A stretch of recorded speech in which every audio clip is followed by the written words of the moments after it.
glad you're here. And we'll go ahead and get the committee meetings started. And Larry, I believe you're first up with the licensing committee. Yes, and I think Wendy wants to say a few words before we start that. A couple of things before we get started today. I know we have a couple days of business, but I wanted to go ahead and let you all know about a change on the legal side. Liz, this will be Liz's last meeting with us. She just got married this past weekend. So, what, Liz Wolf now? Yes. Right? Yes. Right? So you can still just call me Liz. The good thing about her leaving is that she has taken a position with NASPA. So you all will likely still see her going in the future. So her last day will be October 31st, correct. So from a board attorney perspective, we're still waiting on who will be reassigned to our board. And Sarah will, as far as we know, remain with us on the discipline side. So that is that. And then also for the licensing committee, the first item that you have up is related to Nicole Kerrigan, and she is with us today. So just wanted to let you all know that. She may make some comments during that part of the discussion. And I think that's it. I think we can get started. Okay.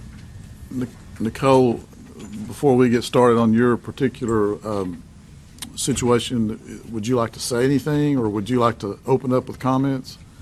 Okay. Thank you for coming today and helping us with this request that you have. Well, thank you for having me, and thank you for taking the time to listen to me today. So you all know I'm asking for some consideration on some lower division classes being considered upper division in order to sit for my CPA exam. I graduated with a bachelor's degree in accounting at South College and graduated top of my class. The only other classes available to take at South College that are considered upper division are the CPA review courses, which I can do. To offset that, I know the two specific classes in question are the Intermediate Accounting 1 and 2. They were considered as upper division for a prior student from South College. And I know it was a couple years ago. His name was Jonathan Overton, but same classes, same college. And so I'm hoping I can have the same consideration that he was given. But I went straight from school. Actually, before I finished school, I've been with an accounting firm for almost 4.5 years. I started in audit with them because I have banking background, and stayed in audit for about a year. And then the last 3.5 years, I'm on the finance side doing, I'm a financial analyst. So between my grades and my ability to study from my college side to my experience in the accounting field, I do feel that I'm prepared enough that I can study adequately and pass my exams without any further upper division accounting courses. That's all I have. Thank you. And you will be available for questions as we go along? Yes, of course.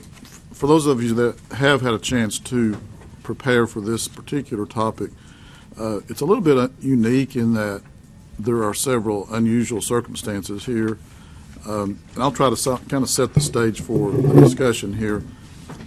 If you look at the first page where it's talking about the request, there are 3 courses up there, 2 of them in yellow and 1 in bluish green, that are the 3 in question.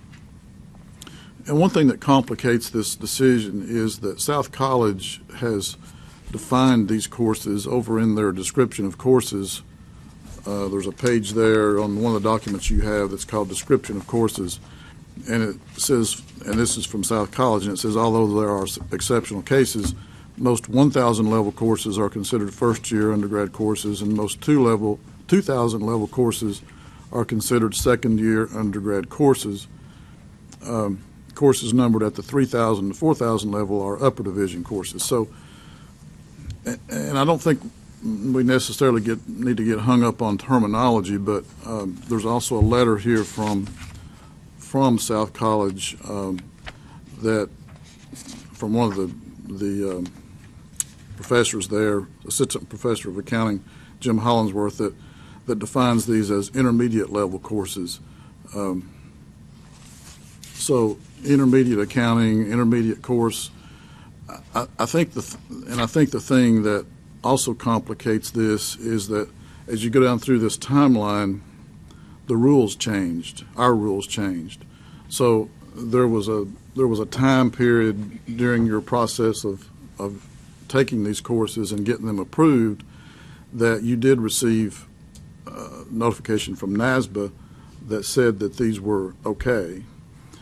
Then the rules changed, and because at that time the rule was that you just had to have the undergraduate degree, and there wasn't a definition of courses, upper level, lower level, and so forth. So, and Reagan didn't take the exam until after the rules changed. So the ruling that had been made about all these courses being okay, looking back, I think we would have to say those courses qualified for the undergrad degree, but not necessarily for taking of the exam. So there's also a letter in your documentation there from Strayer University that indicates that they would transfer those classes in to meet the qualifications for their, quote, upper level courses.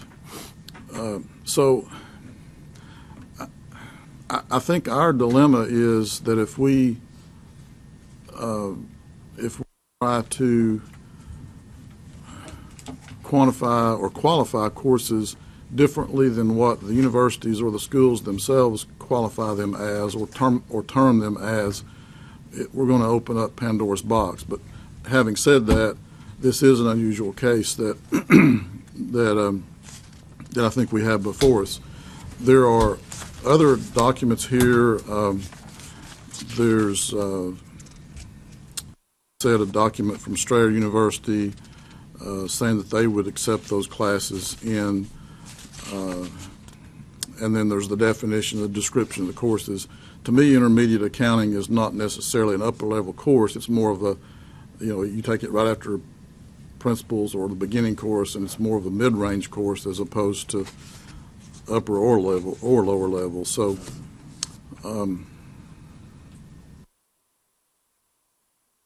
it is a fact that we did approve these courses for another individual, but there again, it was before the change in the rule.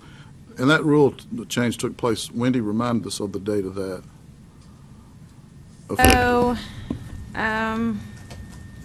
was it 6? I think the rule when it was effective January of 17. Okay. So the legislation changed in 16, where you could sit for the exam after a bachelor's degree in accounting. She was given approval in April or May of 16 to sit for the exam based on her bachelor's degree in accounting and no specific number of upper or lower division. So we were more specific when we created the rule to define what a concentration in accounting meant.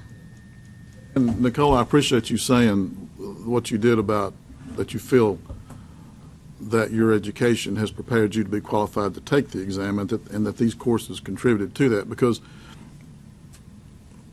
the purpose of the rule is twofold. Number one, to meet the requirements to take the exam, but also to keep people, make sure that people who are not ready for the exam haven't just taken a bunch of lower level courses and to get the credit hours and so forth. So I think that is important, that you feel like you got enough from those courses. But at the same time, I want to reiterate that our role becomes much more complicated if we start qualifying courses differently than what the school where you took it qualifies it. And I'd like to have some, let me say one more thing. I'd like to have some input from Pamela, and anyone else that has educational background in that case. So go ahead and say what you want to.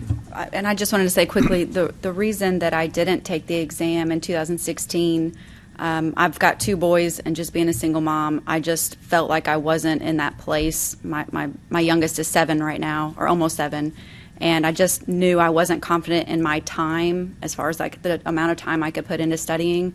And also I felt like getting some more experience in the work field, hands-on experience, was going to kind of give me that one-up that I needed. And now that my boys are almost 7 and 14, I felt like I could put in that time, and with my experience in the accounting field, give me, more experience. Sure. And I didn't, when I said you didn't take it for 2 years after, I didn't mean that as Oh, we need to no, slap, I just wanted slap to your hand because you clarify. didn't take it quick. That was just one of the facts I want us to consider. But yeah, you got to do what's best for your situation, and I'm sure that's what you did. Can I ask a quick question for clarification? What's typically intermediate accounting at most schools? What is it usually numbered as?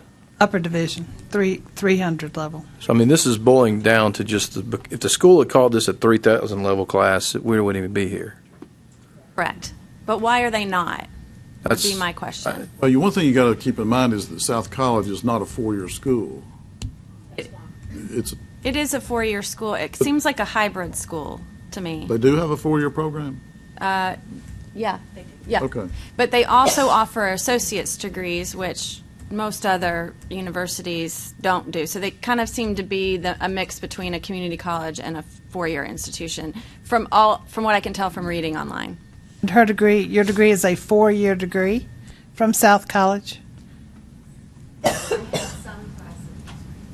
But the degree was granted from South College as a bachelor's degree in accounting. Is Yes. that correct? Yes, ma'am. Okay. I had a few classes transfer in from Walter State Community College, but I did get my My degree question from is, why were they getting a ruling? Since the law had not changed, why was a ruling necessary in 2016? Why was the letter from the professor necessary to say these were upper division if it didn't matter whether they were upper division? I think that was prior to that 2017 legislation. Right, so we shouldn't have cared if they were upper division. The reason would be because NASBA was trying to determine if she was eligible for licensure. So she would have been eligible to sit, but they also would, and you still had to have 24 hours of upper division for licensure at that time. So they were trying to determine if she was eligible for licensure. She definitely was eligible to sit with just the bachelor's degree.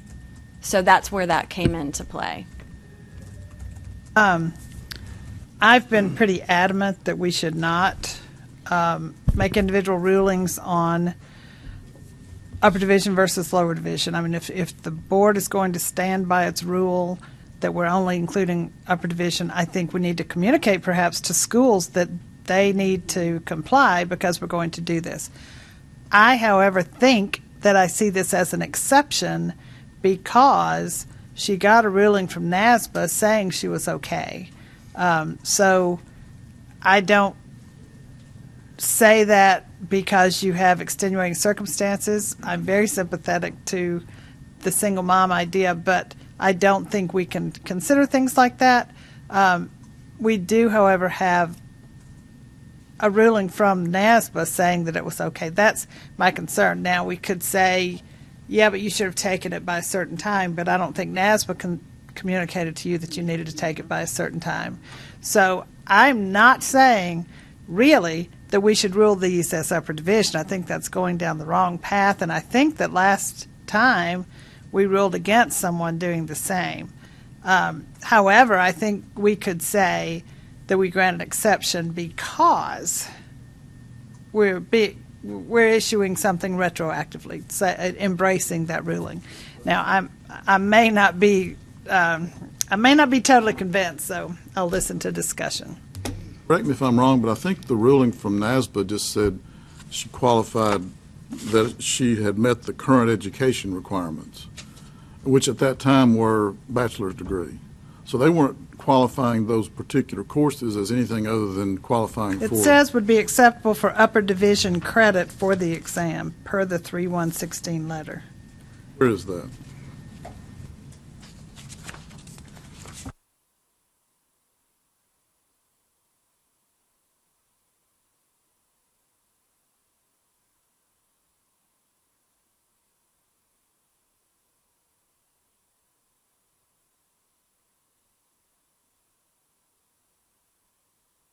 Page 3 Alan of Cantrell. page 3 of that PDF of the documents, the email from Alan Cantrell. Yeah, and he's referring there to the letter from South College that defines these as intermediate level, which that complicates it further because intermediate level doesn't. But he says, yes, the intermediate He says accounting courses at South College will be accepted for upper level division Yeah. for the examination per the letter. Yeah, but I'm saying if you go back to that letter where that he's saying per the letter, if you go back to the letter from South College, the guy at South College calls them intermediate level. I think he was not committing one way or the other. Yeah, I don't. I don't think there's any such thing. They're either lower division or upper division. There is no middle division. That's my point. That's my point. That didn't help our case to make No, the it did decision. not. Pam, is this book, the Stice and Stice book, is that, y'all use what, I don't know, what do y'all use? We don't use it, but that's an intermediate book. It was a, I mean, that's my point is, I just feel like we're talking semantics here. If we're using a book that's truly intermediate accounting simply because the school chooses to number it differently, I mean, I think regardless if we decide to do this, we need to send a strong letter to the school saying, this is it, we're not doing this again. You need to get this stuff right. Or they need to communicate to the students that it doesn't qualify. I don't know where did you ever have any communication about that with the school? I did. That was the reason from this letter from Mr. Hollingsworth, the accounting professor. He was the one that told me that the board had approved those 2 classes for Jonathan Overton. And when I communicated that to Mr. Cantrell, he said, if you can get me a letter from your professor, then we can extend the same circumstances to you. Which he probably needs to understand, too, that just because we rule one way for one person doesn't mean it's the rule or law change. I mean, we don't. and we're was not that setting after the law precedents. had changed? I don't know. I just know we granted it in 16. It was the fall of 15. It was 15? before I any of sort of that. remember But it. still, it was an upper division. I just think, well, for example, at community colleges, and I know they're different, but at community colleges, they'll offer intermediate accounting. They will use true intermediate accounting books, but we don't accept it. By having in our rules that we only accept upper division, I think we have to comply with schools' divisions. I simply think that because of the law change, which took a long time to implement, that we're doing a disservice by changing things midstream. If you didn't have that approval from NASBA, even if you had the approval from your professor, I would say no. But I personally think that the NASBA letter rules. Send out letters then, because they're not teaching different. Be a good idea. They're not teaching different material. It's No. just simply semantics on a number. That's right. if the Community right term. colleges can't. And I mean, they're told repeatedly, though, don't take upper division courses at community colleges. If Can they could they change it to a 3,000 no, level they course? cannot offer 3,000. They can't say 3,000? No. Community colleges, by whatever. But this school's legislation not. cannot. But if they're going to be a 4-year, they can. Absolutely. And they're doing students a disservice by not doing that. I agree with what you said about, going down that road. I mean, and I agree. I think that since she did receive an okay back in 16, I think that's would be the angle that I would take. And I mean, I'm prepared to Would not approve this call as them a upper yeah. division. I would just say we'll go along with NASBA this time. I would hope I get this right. You help me. I move that we approve this situation based on the fact that it was approved by NASBA prior to this. Prior to the law change. To the law change. Additionally, I think we need to send a letter to the school and other schools if there's any such that, so they understand this. We're not going to approve this anymore. Like I said, Well, I think so that they will understand that we are upholding our rule and will not count lower division courses toward the upper division credit. Second that motion. Okay, we have a motion and a second. Any discussion? One thing I'd like to point out, Stephen, as part of your motion, maybe not only to notify these schools that we're going to be more strict on enforcing how you qualify them, but maybe to encourage those schools to be more careful and diligent about how they classify the courses to begin with, and not to just do it casually, because it does make a big difference for us. Can't imagine why they do it unless they're a community college. To put that as part of your I motion. will.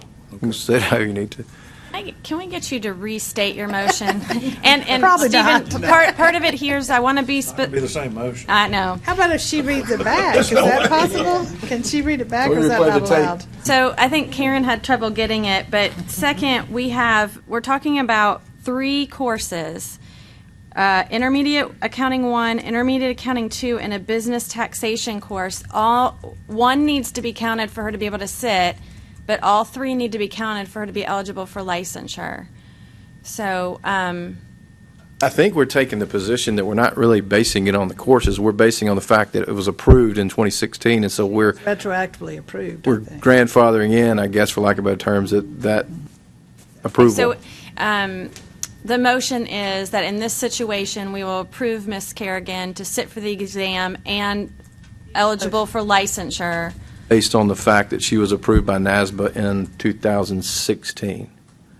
And going forward, we will contact the schools to let them know that the board would like to continue to uphold the rule and not count these courses for other individuals. Yes, and I also wonder if we should send notification to community colleges and letting them know we're not going to be accepting 2,000 level intermediate accounting classes. And stress the importance of how they classify those courses. Yeah. Did you get all that? You've got to be careful I wouldn't say we'll not be doing this in the future. We don't want to imply that we counted her courses differently now. We are grandfathering her in, so she doesn't really have to comply with the current rules. Isn't that right?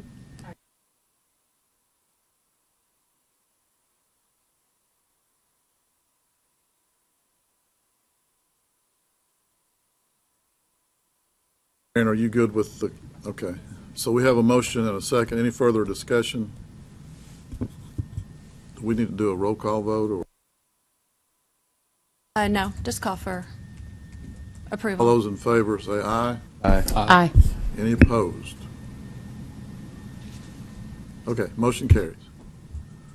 Thank you for coming and sharing that information with us. And Thank you very much for your time. I really appreciate it. Final vote will be tomorrow. This is just committee recommendation, just FYI. Not official yet.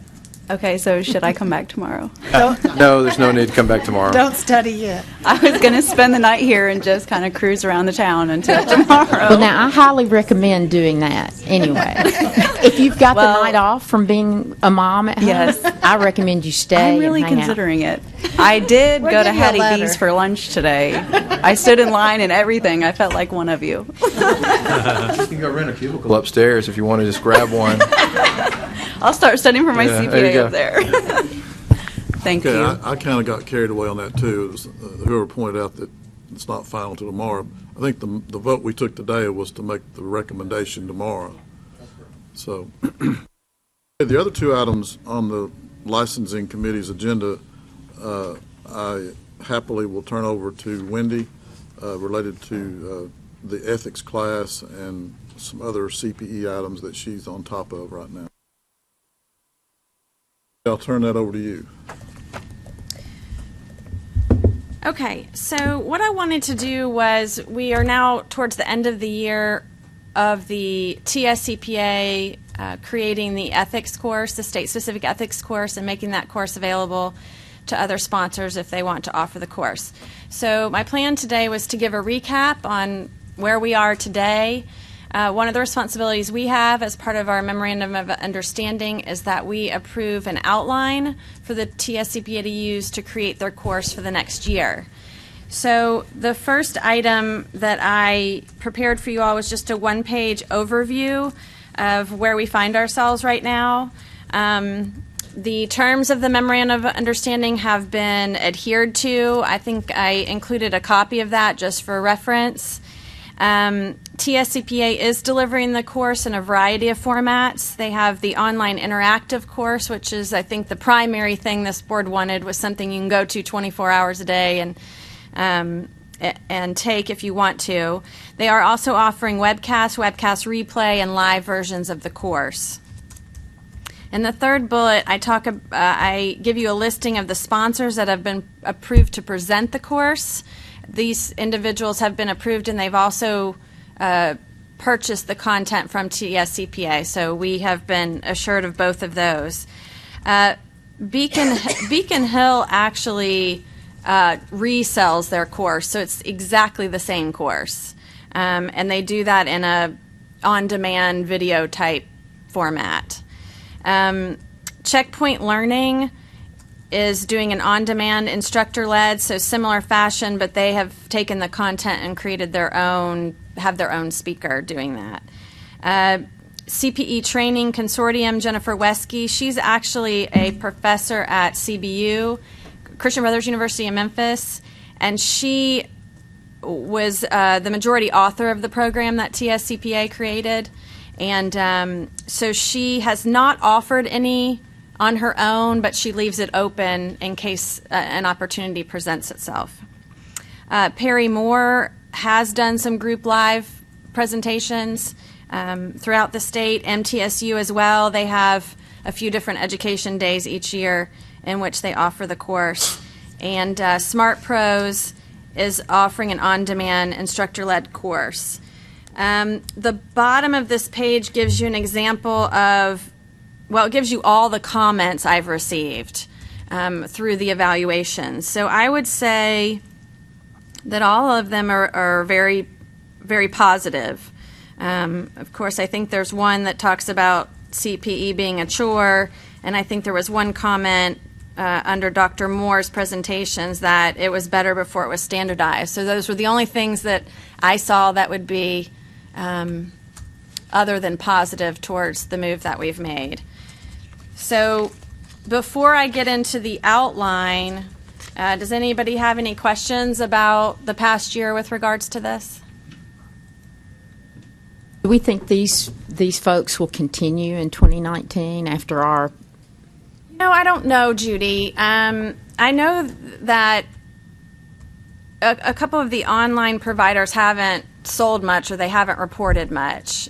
So I don't know whether that's going to be up to them, whether it's cost effective for them to do that or not. But so far, but of course we're not in heavy CPE. I mean, we're just entering heavy CPE season.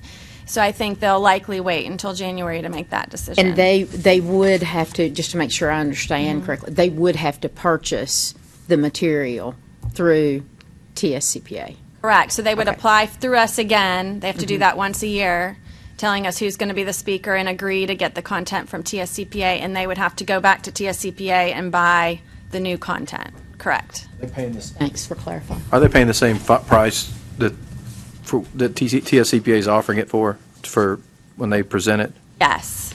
So they've got to I believe market. it equates to about $35 a person across the board. So to make money, they've got to be more expensive than TSCPA. Right. Yeah. Somewhat of a misconception or misperception on this. At least I know from some people that I've talked to in the last 6 months who were sponsoring courses related to ethics themselves and teaching them, having someone come in and teach it. And before we changed the rule about that it had to be taught, our specific course had to be taught. And, you know, a lot of people are complaining. I say a lot. The ones that I've heard these complaints from said that, you know, the board's trying to make more money off the course, and it used to be a lot cheaper than it is now, and why'd they change the rule? So I've tried to explain to them that this was a matter of consistency and quality and everybody teaching the same course and all that, but I'm not sure everybody has gotten that message from. We don't get paid for this, as far as I remember. I know that. But, You don't get anything for that. Cheaper than it's ever been. but I've just heard some comments that you know, I've done them in those cases where they said something to me. I've tried to straighten it out, but there is a perception out there among some people that we changed this rule so that we could make more money off the course. You know, Wendy, one thing I was thinking about is the Tennessee Society's magazine. Is there a 1 year update, like article, maybe that this board could author to kind of give feedback? I mean, maybe somehow y'all could work that out to where, hey, this is our first year into this program. Talk about the fact that we're shooting for consistency, and maybe that's a way for us to get that message out. To your point, Yeah. and this would be a good opportunity after 1 year of results. Yeah. But, you know, I took the course at TSCPA mini seminar in Knoxville. It was at the monthly meeting where we have afternoon seminars, and I really got a lot out of it. Now, one thing that I told Wendy, the course at the end, the instructor at the end of the course said, you know, I'm going to try to hit the highlights of some of the other topics here that I haven't had time to cover, because he said this was designed to be a longer course than what we were presenting here. And this was a 2-hour course that they had there, but there was a lot of material that he had to skip over, but he did look at, what was left and say, I'm going to hit this because it's more important than that and so forth. But there's a lot in it, and I thought it was really good. I was impressed. Hey, where'd you hear your feedback? I'm just curious from people.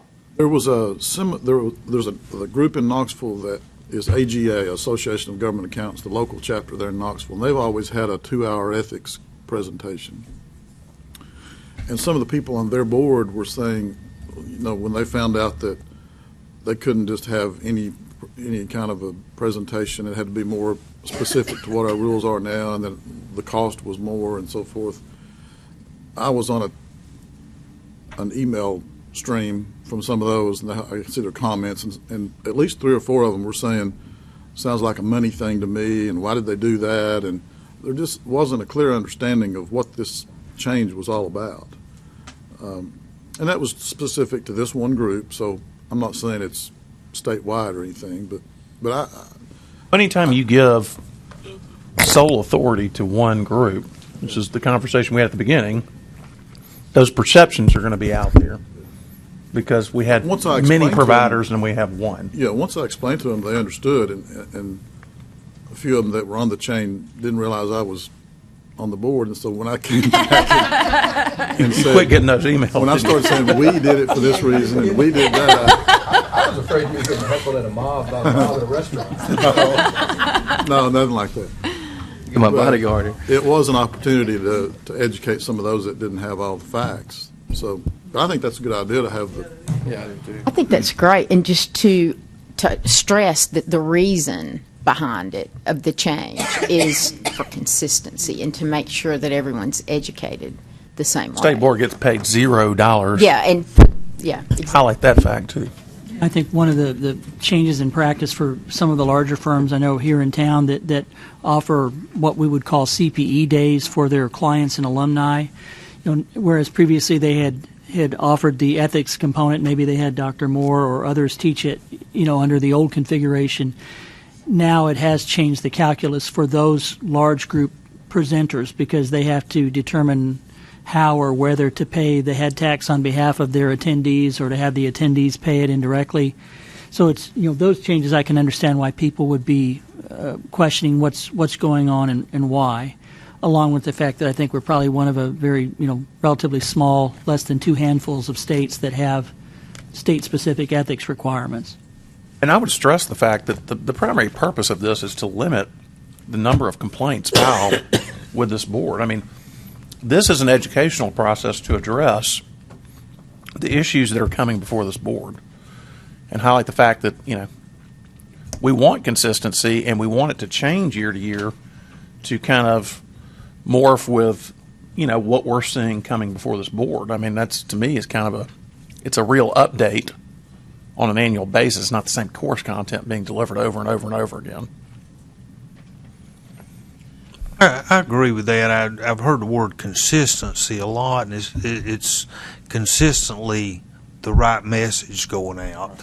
I think the substance that we're wanting to get to the licensed CPAs in Tennessee, and I think we've done that with this course. I think it's, again, I went to, ever since the requirement came to law, I've been to a number of different ethics courses, and man, they're just all over the place. I mean, in terms of what they were teaching, and this course is very, very good, I think, in getting the message out there consistently that we want to get out there. So, yeah, I agree. It's a good course. I think we did the right thing. I'm just saying we may need to communicate it a little bit better. I think a lot of us, I know I had to be convinced. I was skeptical because anytime you centralize something, you're afraid that you're taking people out of that opportunity. But I personally think that the benefit far exceeds the risk, and also the violations we've seen that we felt like could have been prevented by this were pretty significant.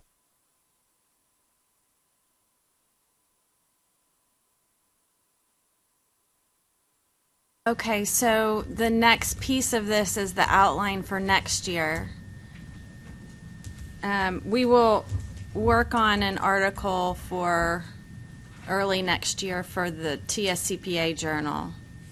And Can we also put it on our website, possibly? or link to it somehow, I think. Yeah. Okay. I don't remember if I did a separate. They want to incorporate that as you go around speaking to the chapters in the society. Just FYI, that's a good topic to cover, I would assume. Yeah. I think when we communicated it, we're so focused on communicating a change in the requirements rather than why we got there. So, I think some of that was in there, but not too. It was more focused on the actual change in the requirement than it was on why. So, good points. The outline is a separate document, the course outline. So basically, I took the outline that we had approved last year and that they have worked off of, and I made some additions in red just on areas that I would like to see either more emphasis or make sure that those items are highlighted. Under licensing, we've seen in the CPE audit a lot of folks who just think because they didn't complete their CPE that their license is automatically changed, or even when they move to another state and reciprocate, they think they're moving that license. That's not the case. You need to handle your license here as well. So there are different scenarios in which we want to make it clear to licensees that you're responsible for changing the status of your license. Nothing's going to happen without you making that change specifically. Under continuing education, I'd like to highlight the Fields of Study Guide. It's still relatively new, and making sure folks understand how that translates to their requirements. Delivery methods, nano learning, making sure we highlight that those are acceptable. Kind of hone in on CPE audit deficiencies and any new requirements. And what I meant by that is if we make any changes during this meeting as to whether we require a listing next year during renewal or something to that extent, that we clarify that in this course next year of any new requirements. Under peer review, there's a lot of misconception out there on when you need to enroll in peer review. Is it before you do the engagement? Is it after you do the engagement? Can I wait 18 months after I do the engagement? So just be a little bit clearer about when the requirements are to enroll. How to make the results available to the board, since that is now a new requirement. Under law and rule changes, just making sure we're getting anything in there that wasn't incorporated. We had a couple of rule changes that were effective this year. Under rules of conduct, obligations of when a firm is sold or closed, and how to deal with client records. We get those calls fairly often. So maybe a section on that would be good. So I wouldn't, these are all minor. So if y'all have any thoughts or one of the other things, to Larry's point, that I've had a discussion with TSCPA, and this was one of my concerns early on in this course, was that there's a significant amount of content. I mean, it could probably be a 3-hour course based on the content. And as Larry mentioned, in the course he attended, at the end they kind of highlighted some things but went rather quickly to try to get through the material. And I noticed that as well. I saw Perry speak, and I saw Doug Warren speak as well.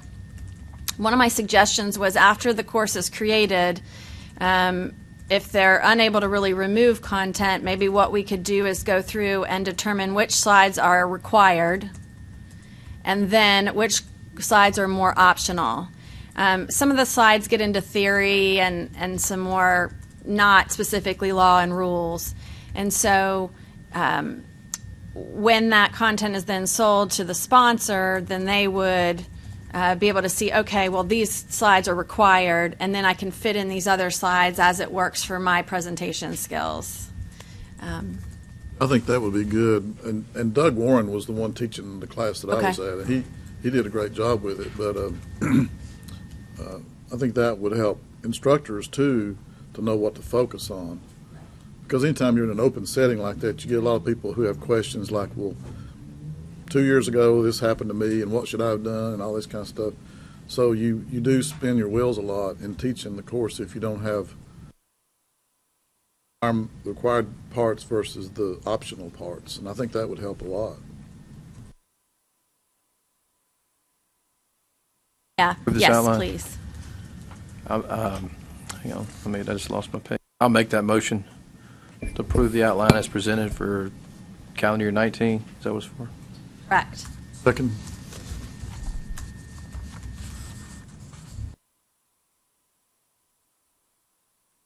Right to me, right? Yeah. Okay, we have a motion and a second. Any further discussion? If not, all those in favor, aye. Aye. All those opposed, no. And we'll make that part of our meeting tomorrow. The same. Is this changed? I see we've got this on the iPad. Is this? Right, so you did not receive it in advance, so I just gave you a paper copy and I put it on the iPads too since you hadn't seen it before. However you prefer to look at it, it's the same thing, whether it's paper or not.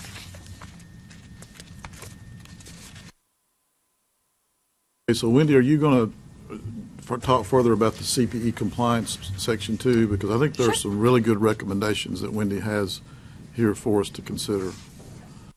So, as I noted, the CPE compliance part is not a document that you received in advance. So you should have a paper copy with a pretty colorful. You guys all have this? Mm-hmm. Okay, it's also on your iPads. So I did what we call a quick poll, and NASBA helps you facilitate questions to other states. Now, to be honest, this was just kind of a mess, I thought, when it got back to me. So I don't know if that's my fault in the questions I asked or what, but we got a little bit of information, I thought. Some of it was kind of surprising how they answered the questions. But the first page represents that quick poll, and the states on the left are the ones that answered the quick poll. The center section that's colorful is where I asked how you confirm CPE compliance. And I allowed them to answer more than one. Like, you know, if they do a checkbox and an audit, they could pick two different areas. So the most minimal would be checkbox at renewal, which is your first column there. And then the second option was entering the number of hours that you get in your renewal. Third would be submitting a list of the courses that you took. The fourth column is you would submit the list of courses plus the certificates. And then that fifth column was, do you perform an audit of a certain percentage of licensees? And then I had an other column. So what you can see there is a good number of states do perform an audit of licensees. I did not ask what percentage. That may have been a good question to ask, but did not ask that. You can see the non-compliance seems to be all over the place. I did see some comments where some folks some states haven't done an audit in a number of years. So, I mean, it's just all over the place. But what I gathered from this is there's definitely a number of states that require a listing, which in the past we've talked about that as an option. Is at renewal requiring individuals to submit a list of their courses. So I thought there was good support for that and might help us going further. There's also good support for having folks enter the total number of hours that they have received over their 2-year period. Wendy, what was our initial non-compliance percentage? Wasn't it the 30%? Ours was 29%. Okay, it was 29. Mm-hmm. Which is on the high side. Oh, there it is. I'm sorry, I didn't see us on this list. Yeah, Okay, so sorry. it is on the high side now. I do think that's a little bit skewed, and here's why. Because at renewals, if somebody said they didn't do their CPE, it's very hard to process 8,000 renewals. And so in following up with those people, a lot of times you don't get responses, which is what we had tried to do in the past. In the past 2 years, we have typically put those people on the audit list. So we're kind of skewing it to the high side a little bit by putting folks on those lists who have said they didn't meet one or more requirements. So we're going to try to go backwards this year and try to reach out to those people who don't answer the question appropriately and see if we can make sure that's truthful. And if it's not, they have options. They can go inactive if they're not practicing. They can close their license, those types of things, so that we don't run into noncompliance issues with people who are really, really not practicing. I mean, I think if we would just make people enter the courses they've taken, I think that's going to, it's a lot harder to. You can Take enter that. hours. Lie about You can the enter stuff. hours pretty easily, but if you have to put down the courses associated, that makes You it. feel a little I mean, that- guiltier, I guess. That's fraudulent at that point if they're just Yeah, making right. stuff up. So I think I'm that just really counting. helps to What would cut it- all that down. I mean, I really do. I Do we think have it'll that help capability? Yeah, so the I mean, we've got a real problem in the state with initial non-compliance, and 30%. I'm looking at this legal report that we have today, and it's Oh. however many 30-plus pages it is. I mean, that's not I mean, my point is, it is CPE related because. All of it is, yeah. Well, not just for compliance of CPE, it's the fact that they don't get their education a lot of times, and they don't know what they're supposed to be doing and not doing, and I think we've got a real problem with education in our state. I mean, 29 puts us, what, second on this list, only to Missouri? And we're only auditing 10%. And I mean, the most of the. that's what's scary to me. Standard, is that I pretty mean- standard, do you think, with all of these, that if they audit, that it's the 10% range, or is it something? I would say it's close, yeah. Yeah. I would say 10% is pretty standard. I don't know that I've heard of many that are higher than that, especially if you're any larger than us. I mean, that's already 540 for us or so. Is there a way we can automate? I mean, are we going to be able to automate that? It should be at some point that that's 100% you're checking and it's 100% compliance. Well, I think there's a good way to do it. I think there's good reason to believe we're going to get to some point like that. As you've noted, maybe in my director's report, we have seen the new audit tool that NASBA's creating, and it's much better than what's out there right now. Good. So we're hopeful, and we're also, TSCPA has taken a look at it as well, and I'm encouraging them to feed over their attendance records, because that would be automatic, meaning if I pull Janet up, and she takes everything with TSCPA, I don't have to do a thing because they've fed all of her records over and she's compliant, and staff time is negligible. Blockchain. Yeah. Would that connect, like I have to enter for Mississippi, I have to enter all my courses. Would that link it all together so I can enter at one state and it would pick up? Yes, the new platform connects any state that you're licensed in. What do we need to do to encourage that to Yeah. happen? So So that's an issue for NASBA. I'm wondering too, I would share this with NASBA if they don't already know it. I think because it affects all. Those are high rates. I mean, if you look at the ones that list the courses, with the exception of New Mexico and South Carolina, the rest of them are much lower. and I think ours would be a little bit lower if I wasn't, throwing people in that pot, that if it was a true random selection, ours would be a little bit lower. So Wendy, just to clarify one of your earlier comments, for those people who say in their renewal application that they have not met, the requisite requirements, I think you said that, well, we would basically flag them for audit. But if they're affirmatively saying right then and there that they've not met the requisite requirements, are we doing anything additional at that point in time to, conceivably put their license in suspension or anything of that nature? We have not in the past 2 years. And the reason was, prior to that, we were reaching out to every individual. Unfortunately, it's hundreds and hundreds because they answer them. They don't realize they answer them so quickly that half of them answer it wrong. So when you reach back out to them and say, oh, no, that should have been yes, I've gotten everything. And so the feasibility of just trying to reach out to everybody and getting them to respond to you is really difficult. And so, is there a form letter that could go out and say you've not met the requisite requirements for renewal based on your answers to continuing education? These must be rectified within 30 days, or we will not be renewing your license. we are going to work on that this year. So Leanne has been very efficient with the audit, and she is basically done except for a handful of people that have to complete some penalty hours.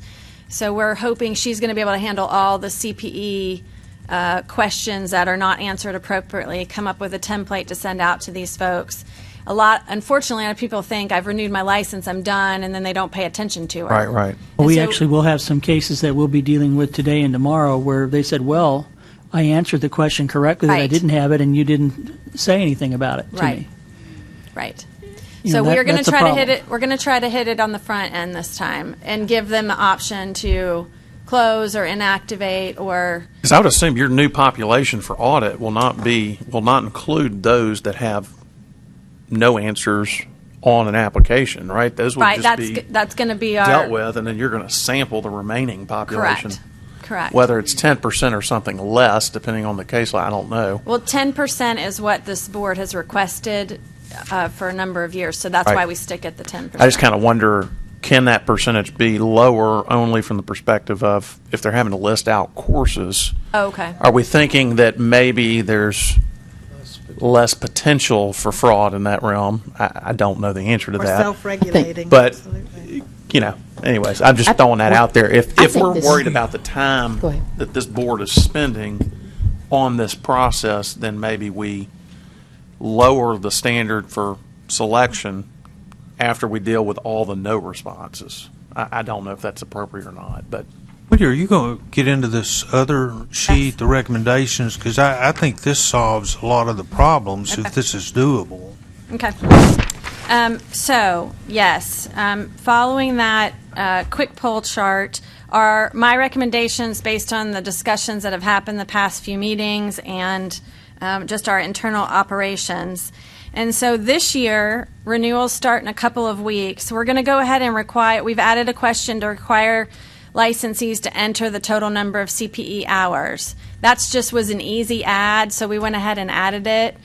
And it doesn't take a lot of extra time for the licensee.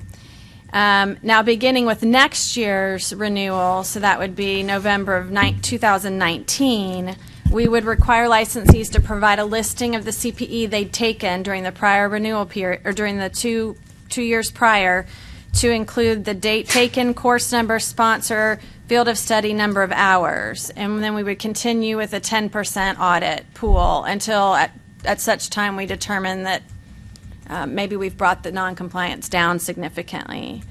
Handling deficiencies. If you're found deficient during an audit, you would automatically be audited for the next cycle if you remain in active status. So that seemed to be something some states were doing. So we thought that might be a good idea. If a complaint is open for failure to comply with CPE requirements, typical discipline will include a civil penalty plus proof of completion of any deficient CPE plus penalty hours to be provided within 90 days. If the CPA is no longer practicing and has appropriately changed the status of the license, a higher civil penalty may be assessed in lieu of hours. So that is pretty much what you're going to see in the legal report today as well.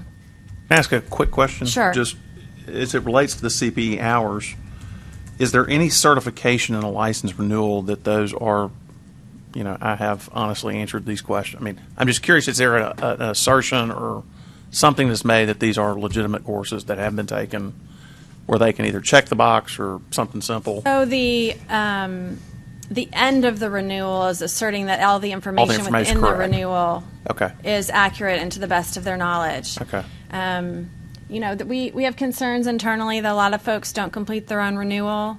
I don't. Just, I don't know if I should say So, that, but and I'm not sure I do. But there's actually, NASBA has an interesting video out there that they've done for another state, kind of as an educational video, that whether if you have someone else complete it, it's still your responsibility, and you can still be disciplined for the answers to those questions in that renewal. But, we have large firms such as yours. We also have 5 or 6 states to do it, so it takes forever, it seems like. Yes. So, we have, good regional firms where you've got a firm administrator trying to do it for everybody in the firm. So a little bit of concern over that. But and this is going to make it a little bit difficult for them because they're not used to having to gather this data. But I think maybe in connection with these changes, which I think are in the right direction, the best place to nip this in the bud is at the renewal time. And so if they're saying at renewal they are not in compliance, I question whether renewal should go forward. And I realize also that that creates some work on the part of the staff and the apparatus that would have to pursue that. But the whole purpose is to properly see that they're renewed and able to practice. And if they're saying by their own admission that they're not, either through error or it's an honest statement, why should we continue to process renewals and then try to deal with that in an audit after the fact? That's what I'm having trouble, or struggling with. I might need a legal discussion about, can we not renew a license if in fact they've not, can we hold up a license if in fact they haven't completed their continuing education?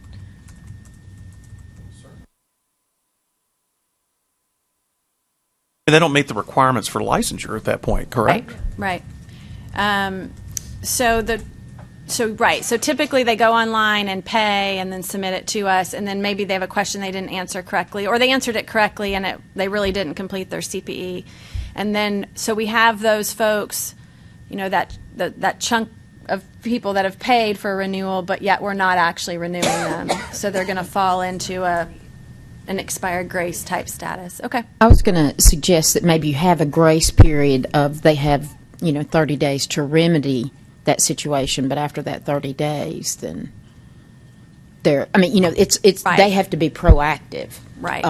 To keep it from being No, it's on completely them if they suspended. don't do what's required. Yeah, they Right. have 30 days to get it done, and they've had plenty of time. Right. They have an Like we- additional 30 days, and it's over. That's right, and it looks like we have, we'll have several cases here where a CPA is responding and saying, well, more or less, I'm not doing audits anymore. I didn't realize that I needed to have CPA, my CPE, given that I wasn't doing that, even though the rules require that. This would be a way of catching that before it happens, Right. it seems to me, and we could save them and us a lot of trouble. Exactly. Also, Wendy, on the beginning the 2019 renewal season, I know that November is just like a week or so away, but for the are we going to implement this, or is it going to be? So when I said beginning with 2019, I meant a year from this now. November. And the reason I say that is because I wanted some time to educate the licensees that this is what you were going to have to do, rather than, you've got to submit this listing and maybe they Yeah. haven't been working towards that. Not that. Yeah, I think maybe I I'm think it being should more be. sympathetic than I should, but I wanted a chance to educate everybody that we were going to require this. I don't know if it's possible to implement it Well, for this renewal, but that's I don't see true. any reason it shouldn't be. Waiting Well, might I give agree. NASPA I think you're right. I agree that. I'm all for this. I was ready for you to do it last time, but I think you're right. It's just like what we just talked about with the society providing the continuing ed for state-specific ethics. And when there's education, it has to happen, or we'll face backlash because of what we're doing. So I think we need to soft way step into this and get it going, and then explain it and then roll it out. the difference between the TSCPA and this is already required and has been required for a long time. And that's a change in how the state ethics course is being presented. If our office administrator finds out tomorrow that she's got to key Yeah. in 75 I know- of Right, these not Yeah. plus, provide a you know, list. Yeah, I hear. I can already feel that pain We coming my don't direction. need the phone ringing off the hook for Yeah, things like true. that, Yeah. because we already have enough with just general renewal issues. Is there any kind of interface with the other CPE software? It'd be nice if any NASBA approved was assigned a number and there was some sort of drop-down list for these courses as they So- approved them. But Yeah, that's yeah. a wish list. And Or you could That's a great- import it from Excel. Something. Because I just going to be a lot of people having enter data into this program. I thought the NASBA. No. You're going to be able to just upload whatever you've got. As long as it includes those things, this is just going to be an upload of a listing. But wait, you're not actually uploading the certificate on this? No. But Yeah. you're just doing a listing. So Gotcha. you would just go upload your Excel listing, upload your printout Whatever from you're whatever your tracking with. firm's got. I got you. Yeah, basically, you like wouldn't- Mississippi, you've got to actually go in and No. type it in the I'm program. not saying that. Because As a that would be PDF double or- entry in my opinion. So I'm trying to make this not so difficult on everybody, because otherwise you've got to go into our system and enter your course and enter, and we don't need that.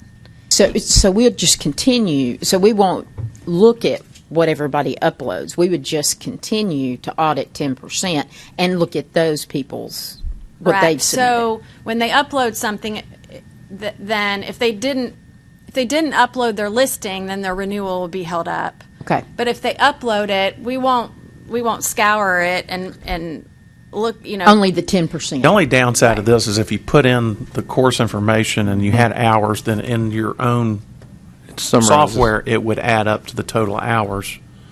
Because now you're going to be stuck in a situation where you potentially, I hear what you're saying about double entry, but you're going to have a situation where we're going to have to verify that whatever they submitted totals the hours that they put on the application. But only of the 10%. No, I'm saying in general. Shouldn't we be doing that? Our system has the capability right now of, if you require an attachment or an answer to a question, then it can flag it or let it go through.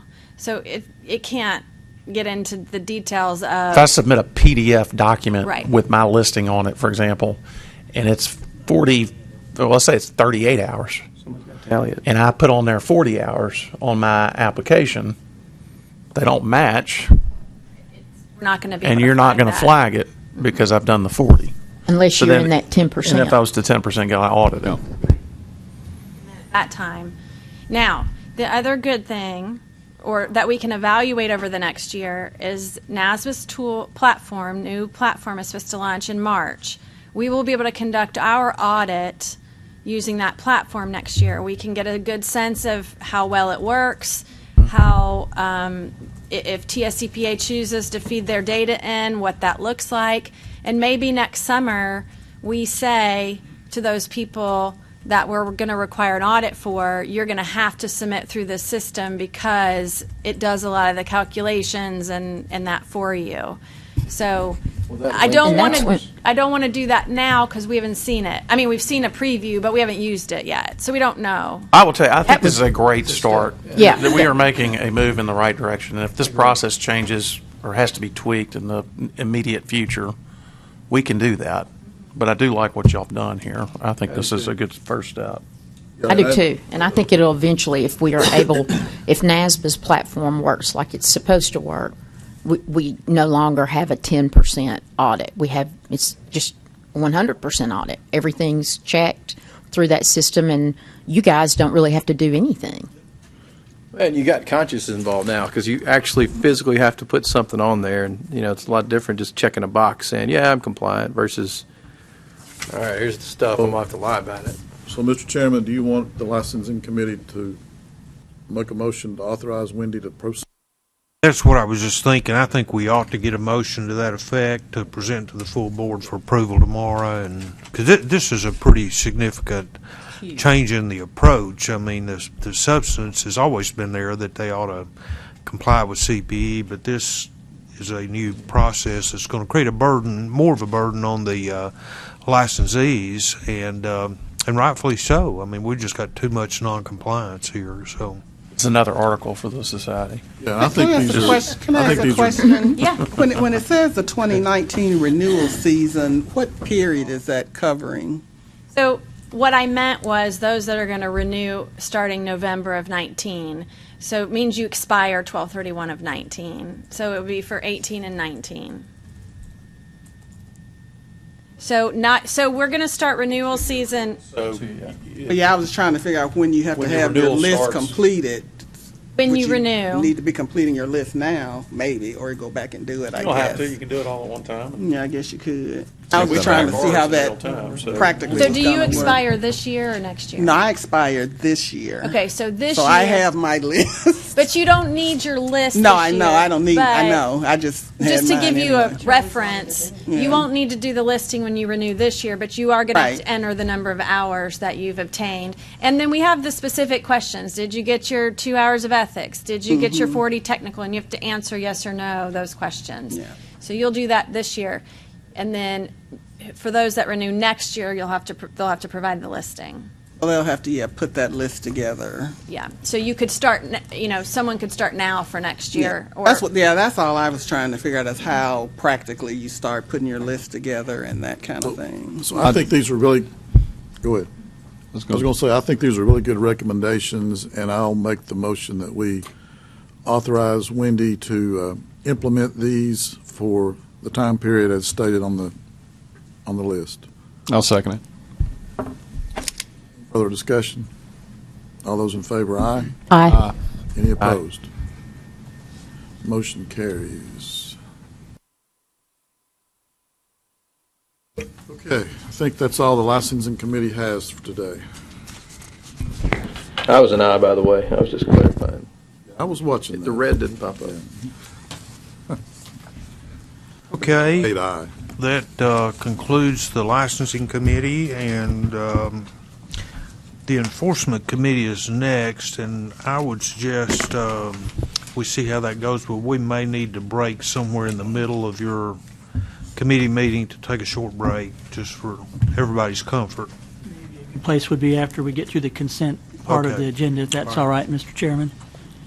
I'm pinch hitting here for Gabe here to try to present the enforcement and the legal report. We've got in your read-ahead packets the listing of the complaints that have been open and closed by month. That's really an informational item. No action is required. And then with respect to the legal report, the way that the agenda is broken up, we have the first 18 items are listed as being part of the consent agenda, and the primary criteria for that being that there is not a recommended assessment or there's not a recommended additional CPE or other disciplinary matters. Typically, these recommendations mean the case is either being closed or there's just simply a letter of warning. And so that's kind of what differentiates these first 18 from the others that we will get to.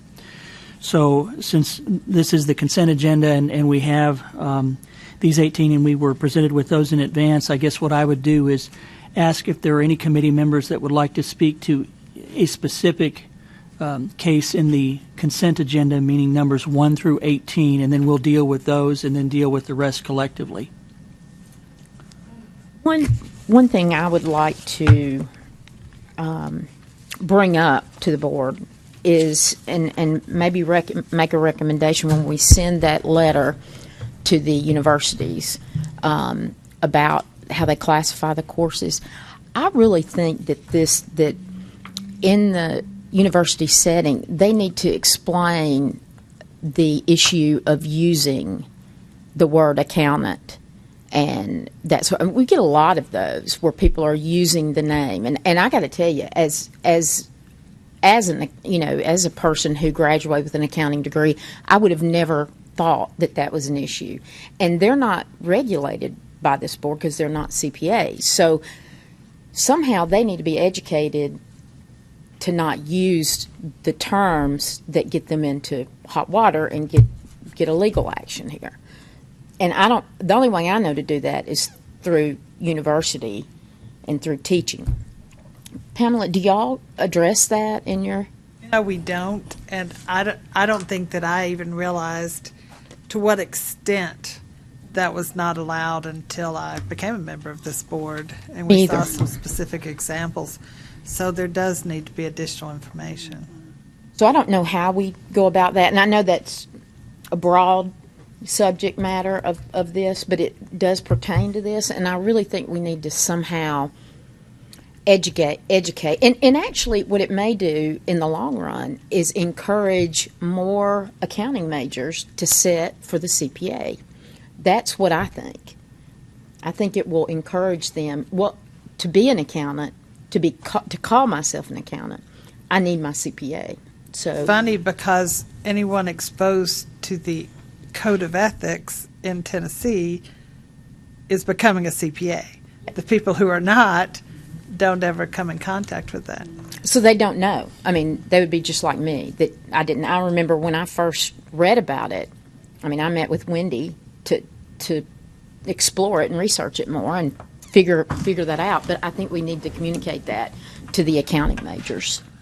Is there any way the the board or your staff reaches out to all the colleges and universities, or is there a way we could do that? Does the TSCPA, I know they have a bunch of committees, and I was just thinking the same thing, Casey. I have not. And so I was going to ask Pam whether there was even some sort of meeting or forum that many of them attended. There is the Tennessee Society of Accounting Educators. However, only a small proportion of professors are members of that. I was thinking, as you were talking, that maybe we need a point person at each college to receive communications, just information, not an official sense. But I don't know that there is a way to reach them otherwise. I mean, I know TSCPA's got some, so I can explore with them as to what kind of. Even if it were just a small blurb or whatever in their CPA journal that goes out every month or 2 months or whatever. Don't read it. That I mean, I know. A lot of people don't. I do, but I'm, in education. But a lot of people would not read it, and a lot of educators are not members of the state society. Should be, but a lot are not. I think it would be good. I mean, I don't know how to do that. I mean, I would be willing to, outside the board, go and talk, or not talk to, but meet with maybe some educators in those departments at the universities and just say, look, I'm not a CPA, and I was unaware of this. And I think that more accounting majors need to understand what titles they're able to use and the reason they need to take the CPA exam. And it's really the intermediate accounting courses that distinguish between whether you're becoming an accountant or whether you're not. So, or maybe it needs to be a CPA that meets with those people. I'm just saying I would agree with you, volunteer though. to A do point it. person, I don't know how many universities we have in the state. I imagine it's several. it could just be an email, even if, sometimes, how academics are. Sometimes we like things to put on our resumes, so maybe if they are a point person, they would take it seriously, But and then just send communications and also offer to communicate back if they have questions or something. How do you, how do you receive information as an educator? What groups are? Well, the American Accounting Association is the accounting educators group, but of course that's national. TSCPA reaches out to schools, for example, to solicit scholarship applications, and everybody responds to those. So, there is some network that TSCPA has. I'm sure they could help or assist with that. Maybe just if TSCPA, to all the educators on the list, sent an annual or quarterly or something educators update. That could be good because we see so many questions that do relate to them. Regular author. Very good. Anyway, I'll be willing to help with that in any way I could. So. It could Thank be you. reprints of the journal, of the TSCPA journal, even that are directly related Educators. Students. To students. Okay. to educators and their Yeah. students. Yeah. Back to the consent items, which are items numbers 1 through 18. There was one, as I reviewed, that I wanted to kind of specifically call out for the committee's and the board's attention. And in discussing that one with Wendy, I think staff had a close discussion on this. That was item number 12. This was a situation where there was a complaint regarding the respondents' basically social media postings, among other things, that were not what I think many of us would look upon and be proud of from a professional standpoint. But the issue is there a violation here? And, given the free speech rights that individuals have, and I know in discussions with Wendy, I think you debated that with staff quite a little bit and concluded that this was not, based on the legal precedents that we have set, not a case with which to go forward, in terms of a violation under our rules. But I did want to call that one out because this was the first one like this that I'd seen, and I suspect with the prevalency of social media, we're likely going to see more complaints like this. But I wanted specifically to make sure that we had taken a look at that and the staff's recommendation to recommend closure of this complaint. I was wondering on number 8 if this respondent is still practicing. No. No.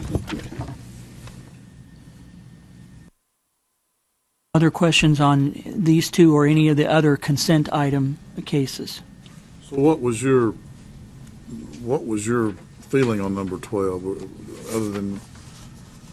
Ultimately, I mean, I have to confess, as I read that and the colorful language that was recorded in the complaint, I mean, it definitely got my attention, Larry. But at the end, I sat back and said, okay, if we want to, proceed with First Amendment cases that could wind up all the way before the United States Supreme Court, I'm not sure I'm ready to do that with this. And, I don't know that we can or should be policing social media posts in the absence of a more particular violation, I guess, if you will, of our standards and our rules. Well, there's one thing in here that brings out what we're just talking about the term accountant, where it says all CPAs look down on regular accountants. Mm-hmm. So regular as opposed to not regular accountants. So if you're not a CPA, you're neither. Exactly. Regular According or to the irregular. state, that's correct. So, one thing, just lost my. I was going to suggest that might be another good article. Is to everything that you have in print in social media can come back to haunt you. And from a career perspective, I mean, these people it's just really a bad choice. It's just not a good choice. It's just not the right thing to do. I agree, but I also didn't feel that we could proceed with a disciplinary matter. Is this not, well, I guess I'm asking the opinion of legal. Does this fall under free speech? So there's a line. When you have a professional license, it does, just like your right to free speech is not unlimited, right? Having a professional license does allow some jurisdiction for the state to regulate the form of speech. For example, using certain titles. That inherently is a regulation of speech. So there is room in licensing schemes to regulate speech. I felt with our licensing scheme, the first thing I could think of was discreditable acts, right? It seems to. So I did some research into has any state. I went broad and looked as far as I could. Has any state held any sort of speech as an act discreditable, whether that's social media posts or not? And I was not able to find a case that fit that pattern. It almost entirely all of the acts discreditable cases I found fit kind of in those last three things: communications, true acts. So there is room to say that speech is limited to an extent because you have a professional license. There's room there, but it is not an unlimited room. So it's a gray area for us. It's a little touchy, and I did not find anything that supports it. A sport's taking that action or went against it. Really, is the person making these comments? They're not licensed, though, right? Yes, they are licensed. They are licensed. Are licensed, yeah. Okay. Would it be appropriate to send a letter? I mean, can we Letter of do warning that? or something we had talked about. Mm-hmm. Because I think this is serious, and it really does reflect upon our profession. Now, back when I was in school, I think everything could be an act discreditable. If you played in a band in a bar, you could pick out. I remember that example. But this really does reflect on the profession, and it's at least on the borderline, and I think it might be good if this person knew that we took it very seriously. I agree, though, that to me, this looks like a rabbit hole. I think we got someone who's not entirely rational, in my mind, to do this. Now, where this could become a real problem is if someone does something, based on sex, race, religion, whatever. I mean, you don't do something here. I mean, I kind of see both sides of it, because at what point do you draw a line and say, that's too much? Or, I mean, the language was very colorful. I mean, apparently there were a lot but it didn't cross into This person a lot has of what we're has a seeing in disciplinary society history today, with which us. can get worse. There was a $10,000 civil penalty that was levied against this respondent. So there is a history with respect to acts that were discreditable. Well, and this is only a sample of the remarks. I guess, did y'all yeah. read all the remarks? Okay.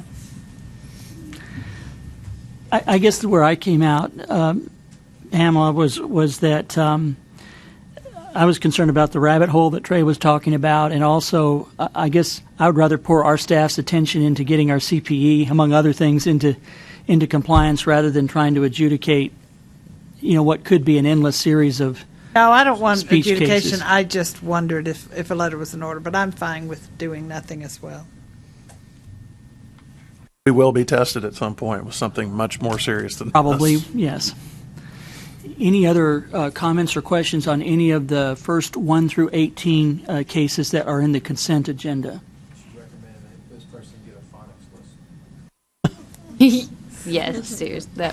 That's the most offensive part for me. This part the that's other talking stuff is about no her big deal. practicing after her Yeah, every license day. expired, is that addressed? I'm sorry, Larry, could you repeat that Well, question? there's a statement in the first paragraph that says that she was practicing after her license was expired. Is that addressed somewhere else? It ultimately is. That was the allegation, but it was unwarranted. Okay. She had set her license inactive and then properly reactivated. Okay. I also noted. I think Kevin, thank you for catching it. I believe my numbering of what is contained in each section might be off. We've already fixed it in our version, and tomorrow you'll have that corrected. Made some last minute adjustments. So if you see any little typos and things, please also let me know, and I'll fix those. If no other questions on these first 18 items that are in the consent agenda, I would entertain a motion to recommend to the board the recommended dispositions for each of these first 18 cases. I'll second. Other comments or discussion? All those in favor say aye. Aye. All those opposed say nay. Mr. Chairman, if you'd like, we can take a Why don't break. we take just a 10-minute break and get back here promptly in 10 minutes?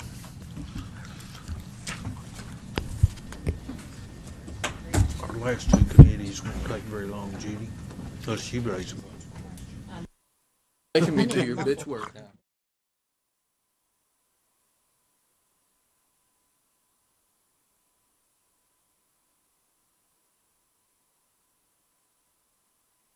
Ready to roll here and under the recording? Okay, very well. So now we're going to proceed into the part of the legal report that is outside of the consent agenda. So I'll briefly summarize the cases here. Categorically, I think largely they fall into cases that we've had before. Peer review, CPE compliance. We'll see a large batch of CPE compliance as a result of the CPE audits that have been completed during the cycle. So we'll be adjudicating those. And we'll just go from beginning with case 19. This is a peer review case. It was referred by the Tennessee Motor Vehicle Commission where the respondent firm issued a reviewed opinion, but the license had been expired, and the firm was not actively enrolled in peer review. The recommendation is to authorize a civil penalty in the amount of $1,000 for operating on an expired license and $3,000 for issuing a test work while not enrolled in peer review against both respondents jointly and severally. So a total assessment of $4,000 is recommended. Any comments or questions? What I would suggest that we do process-wise is if we're going to change a recommendation, we'll pull that out and vote on it separately. But if we're going to be comfortable with the staff's recommendation, we'll pick all those up and vote just once on those. Ready to proceed then to case number 20. This is a case involving someone holding out as a CPA. The respondent's licenses were revoked for failing to comply with the payment plan in 2006. Since the respondent has utilized the CPA designation multiple times despite not seeking reinstatement of the license. The newest complaints were received from the Tennessee Board for Licensing Contractors, who referred that matter to this board. The recommendation is to authorize a civil penalty in the amount of $6,000 for 2 counts of holding selves out as licensees, 2 counts of violating lawful orders of the board demanding respondents cease holding themselves out as licensees, and 2 counts of failure to respond to a complaint. The penalty shall be assessed against both respondents jointly and severally, and this shall be combined with the pending complaint, which seeks an additional $1,000 from respondent CPA. Any discussion, questions, or comments on this? I think the question that I had for legal was, we have already, as a board, disciplined these folks. Their licenses have been revoked. We've gone as far as we can go, and yet they continue to hold out as CPAs. Beyond these civil penalties, is there any further criminal or other penalty that could be considered? Yes. So that is really the intent of what I'm aiming at here. Is at this point, this respondent, really it's one individual with a sole proprietorship CPA previously, has been quite defiant to our efforts, as you can see through the disciplinary history. Typically, the next step that we need for action can come from 2 levels. Either the Attorney General can assist us in moving to enjoin a person, meaning if they violate the injunction, if granted, they could face jail time for violation of a Chancery Court order. The second level, which we can do at the same time, and which is what I usually like to do, is the local authorities can pursue criminal charges for holding yourself out as a licensed individual. The challenge often is, which I know is so frustrating for the boards, and it's frustrating for us too, is that to get these criminal entities to try to latch on to these types of cases takes quite an extensive history of someone being defiant to the board. So this would be our first action against this individual when I combine these of a board order, the revocation, and then the continued disregard of the board. So my goal would be, after getting these complaints together to its completion, we would then make a referral to the criminal agencies showing they had discipline, they were revoked, they continued, and they've been disciplined again, so they can see that we've exhausted all of our options and need help. Thanks for that clarification. Go ahead, I'm sorry. Am I reading this correctly, that they've not paid the fines either? No, I don't. Those are still, I believe those are still overdue. Wendy, do you recall that? I felt like I mixed her up with someone else who paid right at the last minute, but I don't think so. I think the prior... I'm not aware of any outstanding civil penalty. No, I don't. I'm not either, and I don't recall. I can check on that, and when we go through the other complaints, I can pull that up in our core system and let you know if she's out of date on compliance as well, past compliance.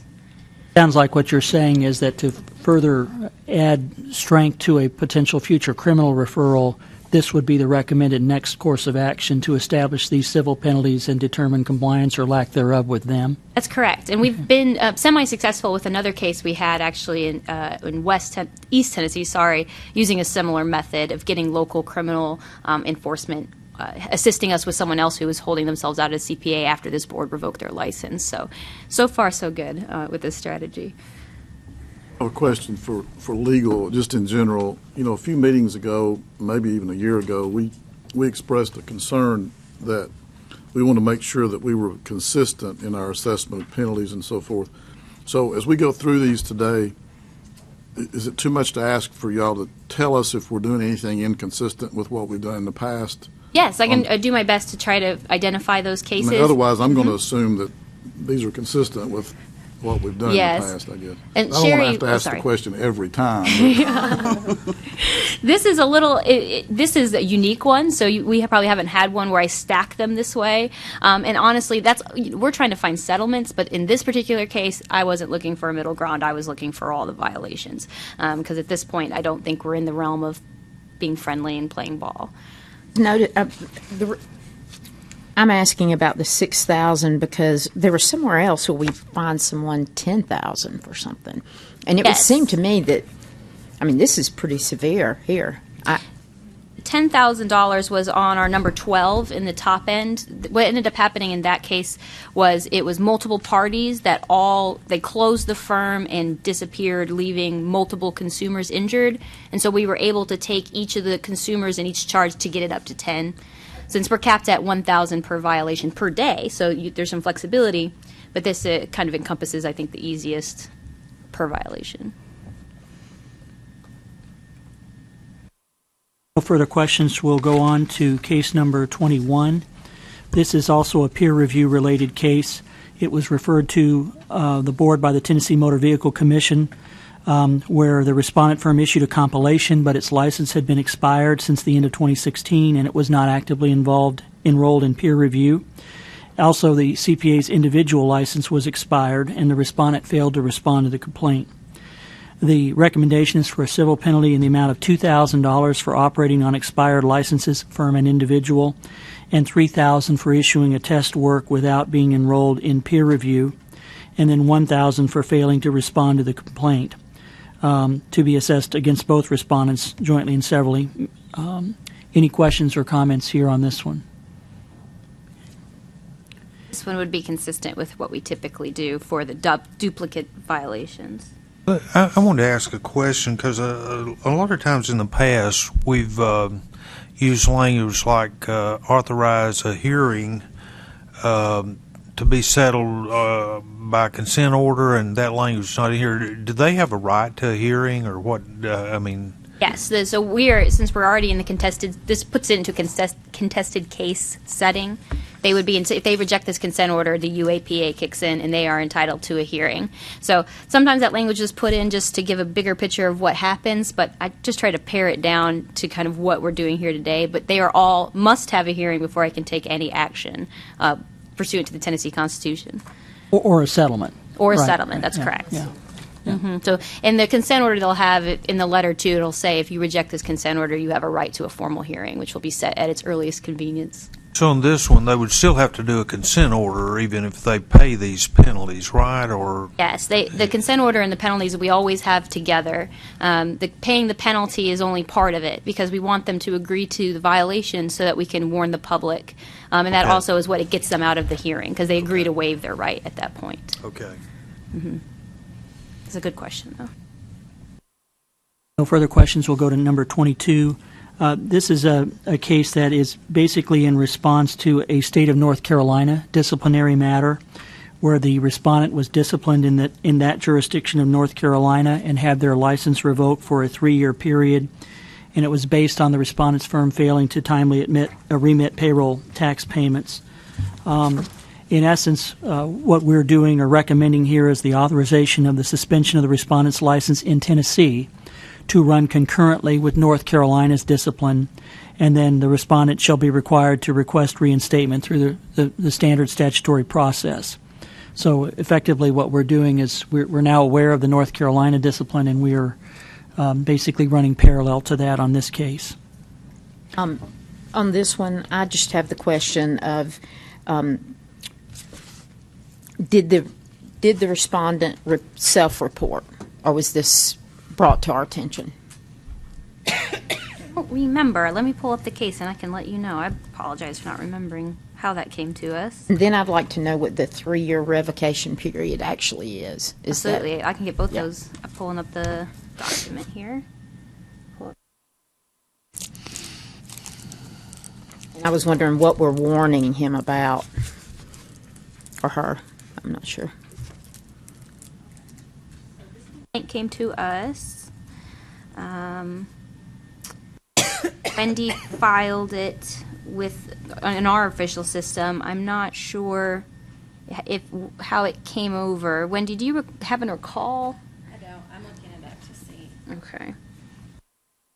And according to its order, their suspension period would have run. The vote was revoked for 3 years, starting April 23rd of 2018 was when they entered their order, and the license would have gone into revoked status that day or upon finalization of the North Carolina order. And then you asked what we were warning them about. I think in the history there was a 2013 letter of warning that was mentioned. Yes, and that's what. Oh, okay. And I didn't put it there because I wasn't able to figure out what it was okay. either. Okay. Okay. It's recorded that we gave one, but I cannot find it in the system. Okay. I opened the complaint. It was not self-reported. Okay. Any further questions on item number 22? I just felt that if he had self-reported, I thought that might kind of change things a little bit. The next series of items, numbers 23 through 29, are CPE-related cases. So what I would like to do is just basically summarize them, and then collectively, if we have comments or questions, we can chime in and get those addressed. Item number 23 was as a result of a randomly selected CPE audit, and the respondent failed to timely respond. Ultimately, he responded and provided proof he completed 16 hours, which would not be an adequate amount for CPE in a timely manner. The authorization recommended is for a civil penalty in the amount of $1,000 and the completion of 104 CPE hours within 90 days of the execution of the order. 24 of those 104 hours need to be earned in technical fields of study and include 2 hours of Tennessee state-specific ethics. The respondent may reduce the hours owed hour for hour by submitting additional proof of CPE earned during the CPE audit period, and these hours would be considered penalty hours and cannot be used at renewal periods. To note for Mr. Elmore, what you'll see here is going from Wendy's, what you saw when you talked on the licensing committee about CPE, we used to do 180, so that was what our typical historical consistency was. At the last meeting, we talked a lot about whether that was just too long, and considering there's a lot of time on the front end before we get here today on which these CPE could be done. Wendy and I talked, and we agreed with you all, and we started to make the adjustment of knocking that 180 down to 90. So this is different than how we've done it, but we started talking about it at the last meeting. So that's the origin of that change. And hopefully also to kind of add a little bit to the severity of CPE violations. This next one is also consistent with what we had talked about earlier, and maybe where some education on the part of the Tennessee Society and other means would be helpful. But in number 24, again, a CPE audit, the respondent basically said instead of providing the CPE, he or she wanted to submit an affidavit seeking to close his license. The license was then closed, but it wasn't closed until after the required CPE should have been provided. The respondent stated he did not have to respond since he was given until July 5, 2018 to respond, which is after the date he listed his license as closed. He also indicated he marked that he had not completed the required CPE on his license renewal form, but the board chose to renew his license anyway, which respondent states was an error. So here the recommendation is to authorize a civil penalty in the amount of $1,000 for failure to complete required CPE, and in the event that the respondent reopens or reactivates his license, he would have to complete 120 hours of CPE to include 2 hours of state-specific ethics, and those would be required in addition to any other hours required by statute or rule for reinstatement. So here we have a situation where he didn't do the CPE. After the fact, he was audited. He said, well, I don't want to practice anymore, so close my license. Well, that was done. But he still should have had CPE for the period in which he was working. Any questions before we proceed on to number 25? So Pam? if someone, how do we usually treat it if someone later states, well, I wanted to go inactive anyway? How do we usually handle that? This is the way that this recommendation is written is how we've moved forward, which is requiring the penalty be paid, but the hours can follow, go to the end of the licensing period. So if they want to reactivate, then they would have to produce that CPE. I know we've had some with some extenuating circumstances, health, pretty severe health with proof that something's going on, and we've bumped it, both the penalty and the CPE to the reactivation point or modified it in some way. So those are the two ways that we've seen it come up. This is an example of why it may not be a good idea to handle the ones that indicate no. If the they way have we've not been. done their CPE, we don't renew them. Right, we're going We to haven't try been to head doing those that, off this right. year. Right. I think this is a one good of those example. items. Yeah. Larry, did you have a question? Or you? Well, I just found it a little bit confusing that why did he even file the form marking it no if he didn't want to renew? Because it's a renewal form. And you pay money. And this isn't the first time I've heard that. I think that every time I was like, okay. The next item, item number 25, is very similar. We've got a CPE audit selection. The respondent, instead of providing CPE, requested his license be set to inactive status, and it was set to inactive, but it wasn't inactive until after the required CPE should have been provided. He also stated that he believed that by marking that he had not completed CPE on his renewal, that would set his license inactive status all by itself.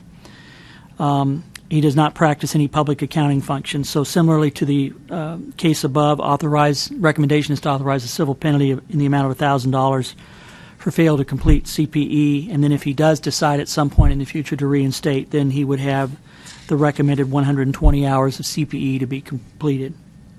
On that one, I think we've heard this more than once, that they don't really use their public accounting, which to me they probably were hired partially based on that designation.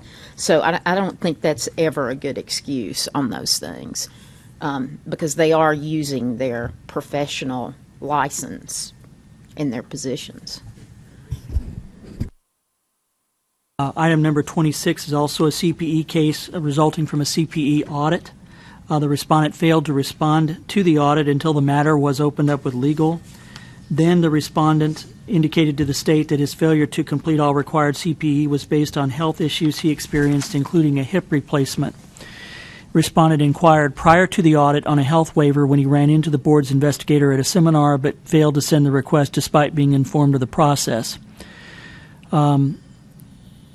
Respondent submitted proof that he was likely unavailable due to medical concerns when the audit request was initiated, and ultimately submitted proof that he completed the CPE during the audit period, but he failed to obtain CPE in one of the years as required. He did earn 82 hours in 1 year and 0 in the second year.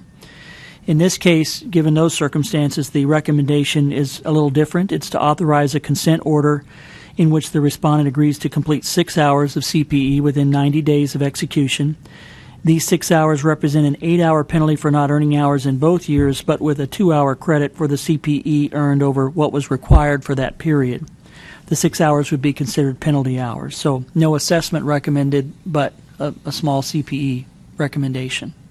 This one does differ from how we typically do it. He provided quite a bit of proof that he had pretty extensive surgery at the time, and I know that Sherry had met with him and told him the process, but he seemed genuine, and since he had almost entirely complied, I felt like a civil penalty didn't seem necessary in this case. But you are always welcome to adjust any of my recommendations. Ready to proceed to the next one? Okay, item number 27. This is also a CPE audit case where the respondent failed to respond to the audit until the matter was opened up with legal. And then respondent stated she had marked that she had not completed CPE on her renewal form and indicated that raising a family and working 2 jobs impeded her ability to earn the required hours.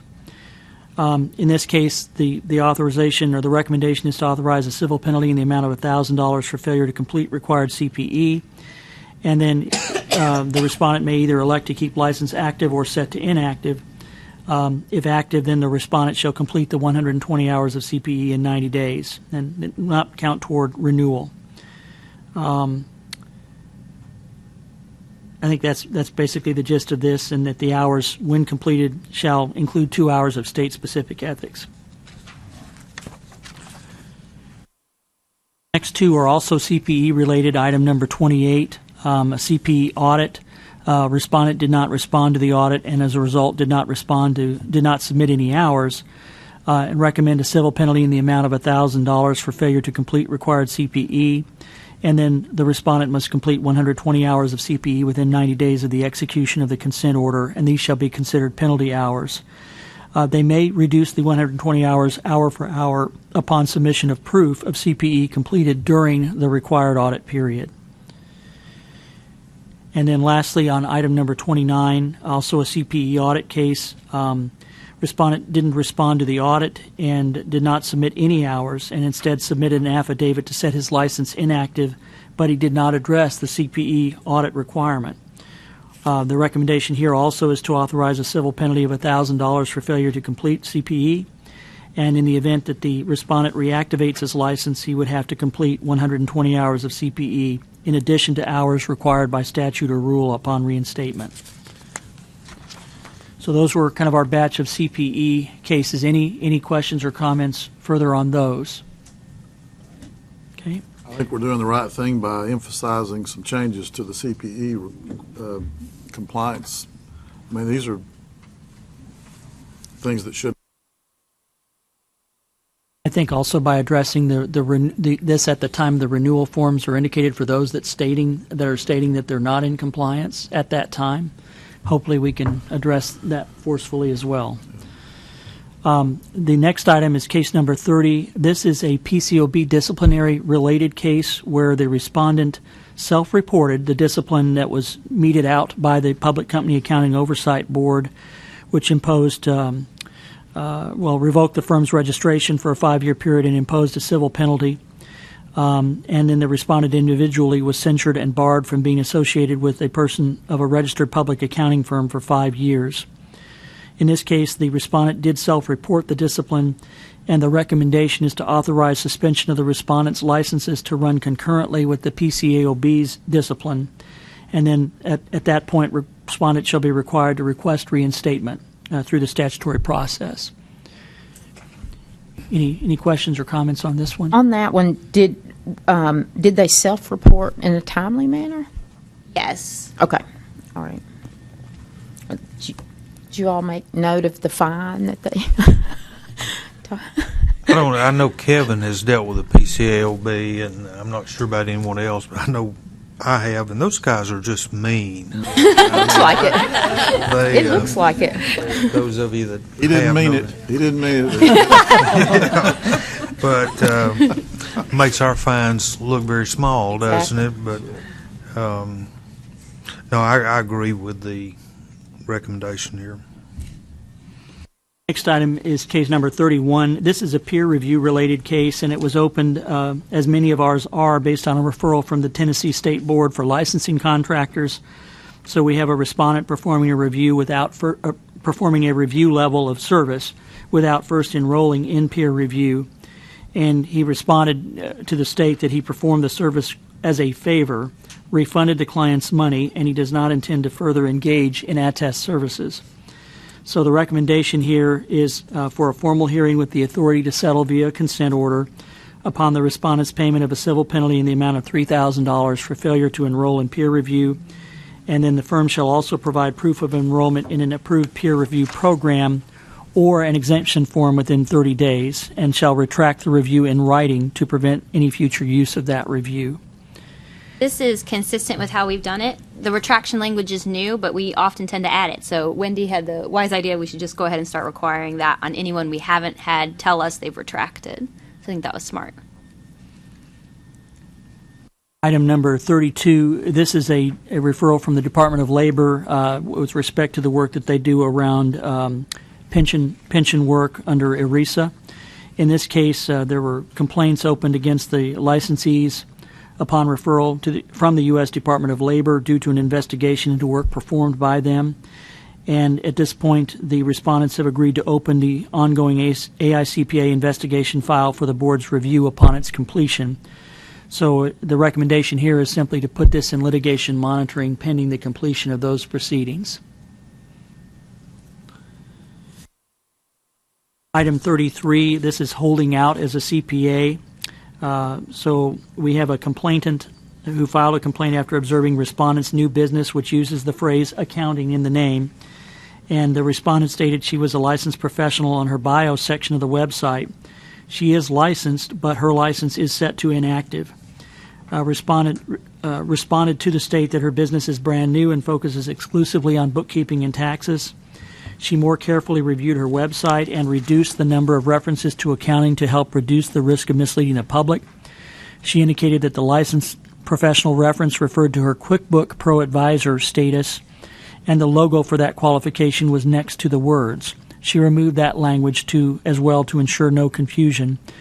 Recommend authorizing a civil penalty in the amount of $500 for utilizing accounting in the title of the business, which shall be reduced to a letter of warning if respondent swears in an affidavit to change the business name.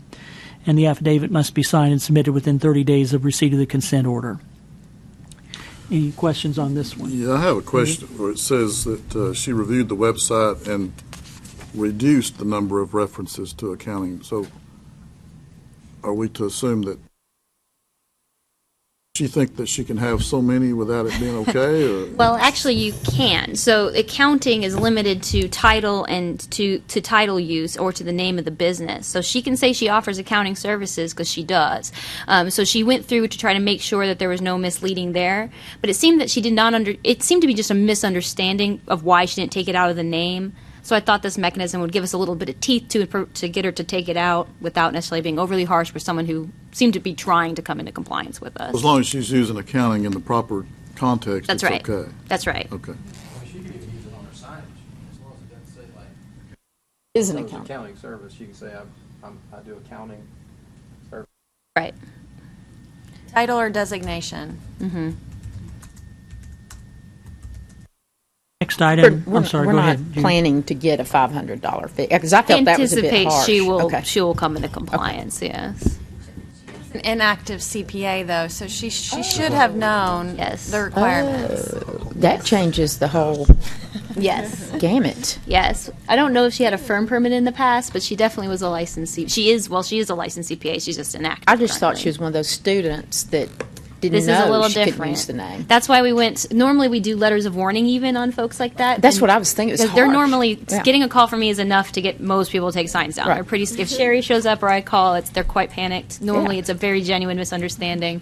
But when we have a licensee here, as Wendy pointed out, we thought a little extra teeth Yeah. was warranted. I had a question on there. Did investigator feel there was intent or whatever? So, This one. No. okay. Could you promise instead of swear? Absolutely. Nothing to be sorry about here.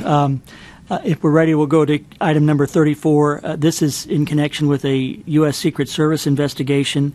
So the complainant is the respondent's former supervisor and alleges that the respondent made unauthorized payments to the respondent with complainant's funds and respondent forged signatures on checks. The matter is currently under investigation by the U.S. Secret Service.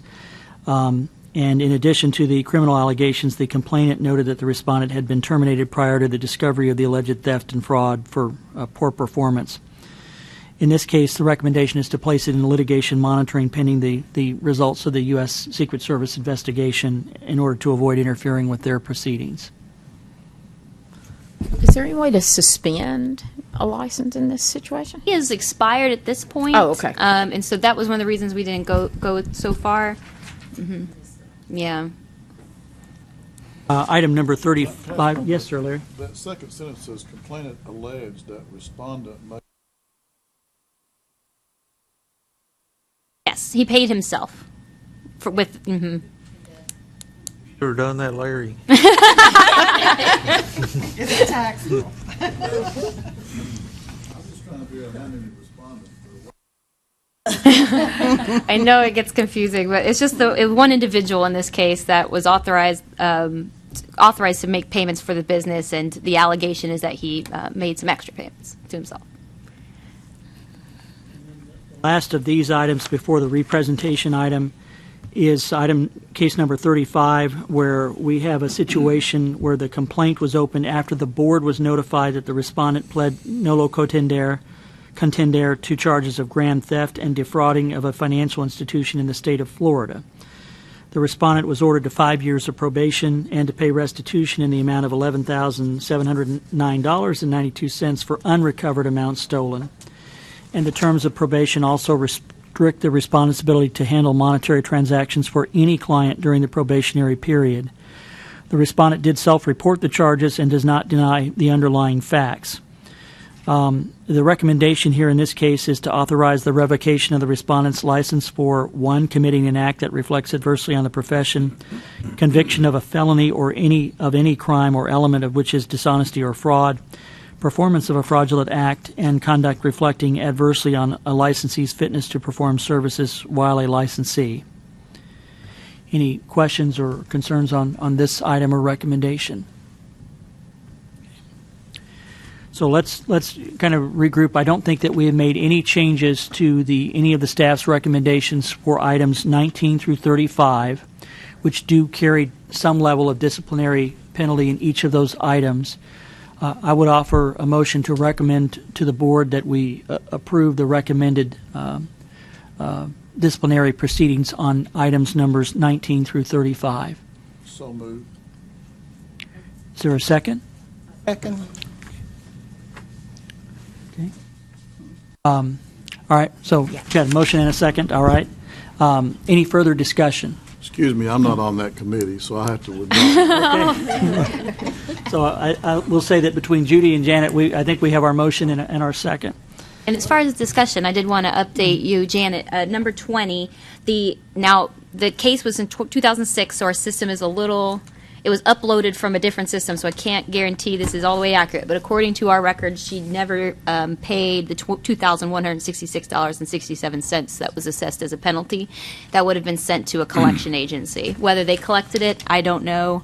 I'm not sure of the process of those older cases of those being reflected in our system. But at least as far as I can see, it looks like that original 2006 penalty was not repaid by that respondent. So does it make sense to pile on more penalties, or you had a reason for doing that? You're right. It doesn't theoretically, right? Because you're not paying the ones that the collection agency are going for.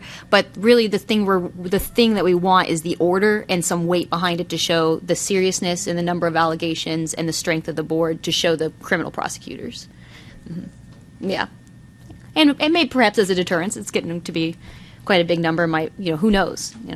Maybe she shows up and says sorry. Can you give us a quick summary of what nolo contendere means? Sure. Guilty plea, but you're not guilty?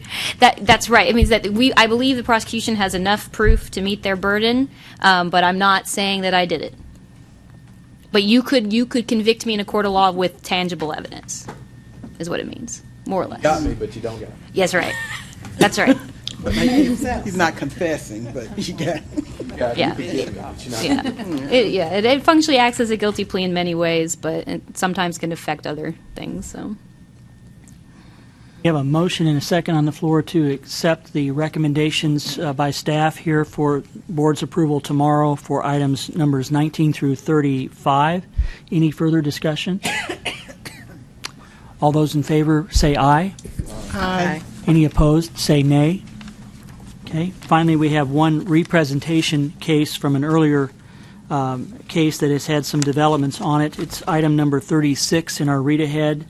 In this particular case, I guess to summarize, the respondent was charged with 2 Class 3 felony charges in Pennsylvania. The respondent was licensed in both Pennsylvania and in Tennessee. And following an internal investigation, it was discovered that the respondent had entered a guilty plea and was admitted to an accelerated rehabilitative disposition program administered in Lancaster County, Pennsylvania, by the district attorney's office. It required that the respondent cease the practice of accounting in Millersville, Pennsylvania, and divest himself of any interest in the accounting business before May 4, 2018. The new development in the second page here, the update, is that since it was originally presented, the respondent's AICPA membership was also terminated based on his conviction. And Pennsylvania has confirmed that the respondent is complying with the ARD program. No further action was expected from Pennsylvania unless he violates the ARD program in the future. So in this case, then, now the new recommendation is to authorize a formal hearing for suspension of the CPA license in Tennessee, with authority to settle this matter by consent order or suspension of CPA license until the ARD program is successfully completed, which is scheduled in May of 2021. Any questions or comments for legal or staff on this? I just feel like that, based on what I read, and Sarah, if you can help me with this, but it just seems like his license should be revoked. I think that it is an appropriate discipline here if you'd like to do that. I think that especially with the AICPA termination, sometimes I know this board in the past, if we've seen that, we have moved for revocation. This was an attempt to be consistent as far as a lot of the times with reciprocal discipline, we like to do light discipline. So in a way, this was echoing the ARD program by suspending the practice during that ARD window. But you are all welcome to adjust that recommendation to anything you think is fit. Could you explain to me what ARD Sure. It's an entails? alternative resolution dispute agreement. So they set the prosecutor and the defense attorney worked out terms that would, instead of going to serving a certain jail time, there was a number of other things to comply with. So like a plea agreement? It is like a plea agreement with more, good feeling community service teeth to eliminate jail time and restitution possibly. So can you generally tell us the difference in the effect on this person on suspension versus revocation? Sometimes, yes. So in this case, so I talked with the DA. This individual is not in Tennessee. They are still in Pennsylvania. They interpret he is actually back practicing with them, and they have found that to not be in violation of their order. So he's back in the business. I'm doing bookkeeping and things, and they are fine with that. He seems to be in compliance. So really, from our standpoint, suspending it means if he did have something that he wanted to do in the future, he knows in 3 years that he'll have to reapply, but he knows that there's at least something there for the license to be, for you all to vote to open that license back up. He has almost a guarantee he'll have his license again. With the revocation, you're taking away that property right. So if he wants to come back in the future and reapply to you, he starts fresh, and so there's less of a guarantee that he can get that license reinstated. I don't know exactly what his business intent was in Tennessee, since it's only Pennsylvania and Tennessee he's licensed in. But I can say, at least at this point, he doesn't seem to have business here, unless maybe he has one client or something like that. So the actual tangible effects on him, I'm not sure, just from not knowing his business, how different it would be. But it is that reinstatement portion that usually people are interested in. How guaranteed am I to be able to get it back? I think this is, I'd like to make the motion that we revoke the license. I think this is of that nature. A second to that motion? Who else is on this committee? I'm on this committee. Pamela, me. So for legal, if we revoke the license, but you say Pennsylvania did not do that? He's expired He's in Pennsylvania, expired. and so he's not doing a test work there. He's doing bookkeeping and tax services. But the ARD, their agreement went deeper than that, not just things that a CPA license would require as far as what financial activities they're watching him on. But so right now, the only active license as a CPA he has is here. Mm-hmm. And he doesn't live Actually, here. he had moved to inactive here. Yes. Correct. Right. Yes. So I should have updated that here. So he's actually an inactive license here. But he could actually move to Tennessee, or not move to Tennessee, and be practicing here if he reactivated his license. Correct. And that's the concern I have.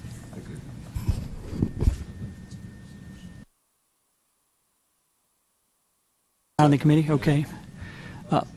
I'll second it for purposes of discussion, so we can have this discussion.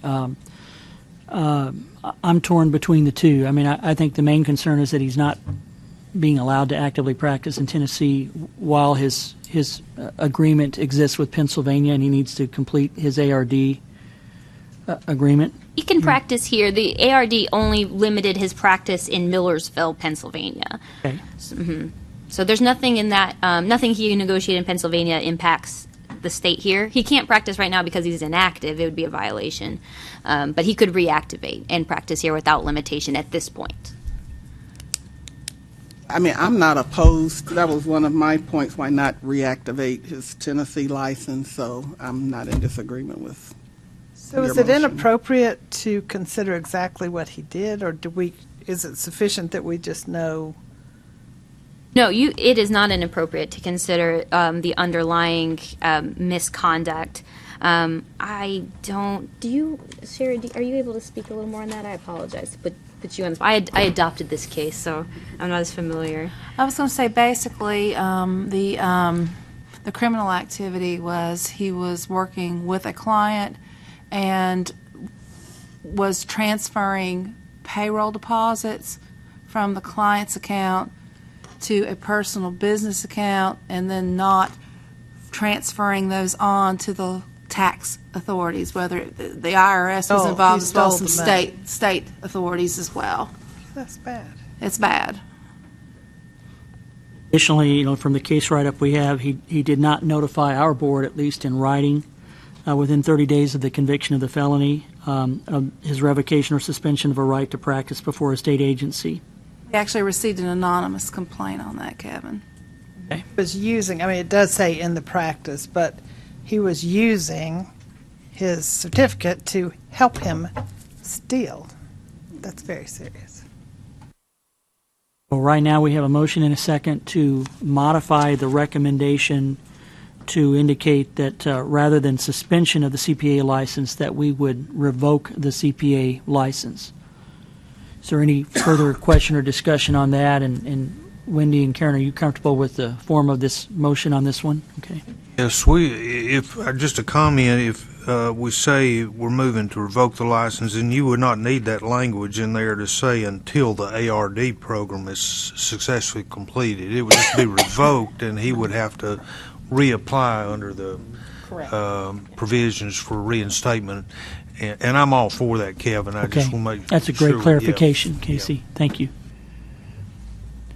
Any further comment or discussion? And for the committee members, we'll go ahead and vote on the motion that is recommending revocation instead of suspension. All those in favor say aye. Aye. Aye. Those opposed say nay. The motion carries. Mr. Chairman, I think that concludes the legal report, and thank you for your patience. We had a lot of stuff to work through here. Well, thank you for standing in for Gabe today. You did Welcome. a great job, and we appreciate that. So, going back to our agenda, hopefully these last two committees will go pretty quickly. I think the executive committee will for sure, but Gabe, we'll let you chair the Laws and Rules Committee, and if you'll just go right ahead. First up is a update on pending and newly effective rules. And Liz, I know you're coming back from your high, but it's back to reality now. Thank you all for being patient with me. The update I have for you is regarding the firm name rule. We presented that to the Government Operations Committee on September 26th. It actually made the consent calendar, but we did answer some questions for some of the individual legislature committee members that day, and they were all pleased. We didn't have any issues. So the effective date for that rule was actually October 3rd. So it is now a part of our rules. And again, that was the firm name update that you all made. And we did send an electronic notify to our registered licensees on October 2nd to let them know of the change. We have not received questions from anyone so far. Our other update is that we are still internally working on the draft for the, the approval of the draft for the Nano Learning and CPE update rule amendments that this board had approved on July 24th. So that's all the update I have on our previous rules for now. The next thing on our list is a new idea that NASPA, the AICPA, and Prometric are considering, and that is continuous testing. This basically would eliminate the window of testing, and it would allow the candidate to retake the exam immediately upon learning of a failing grade. Right now, there is no standard language, but we are anticipating that the UAA will be proposing this.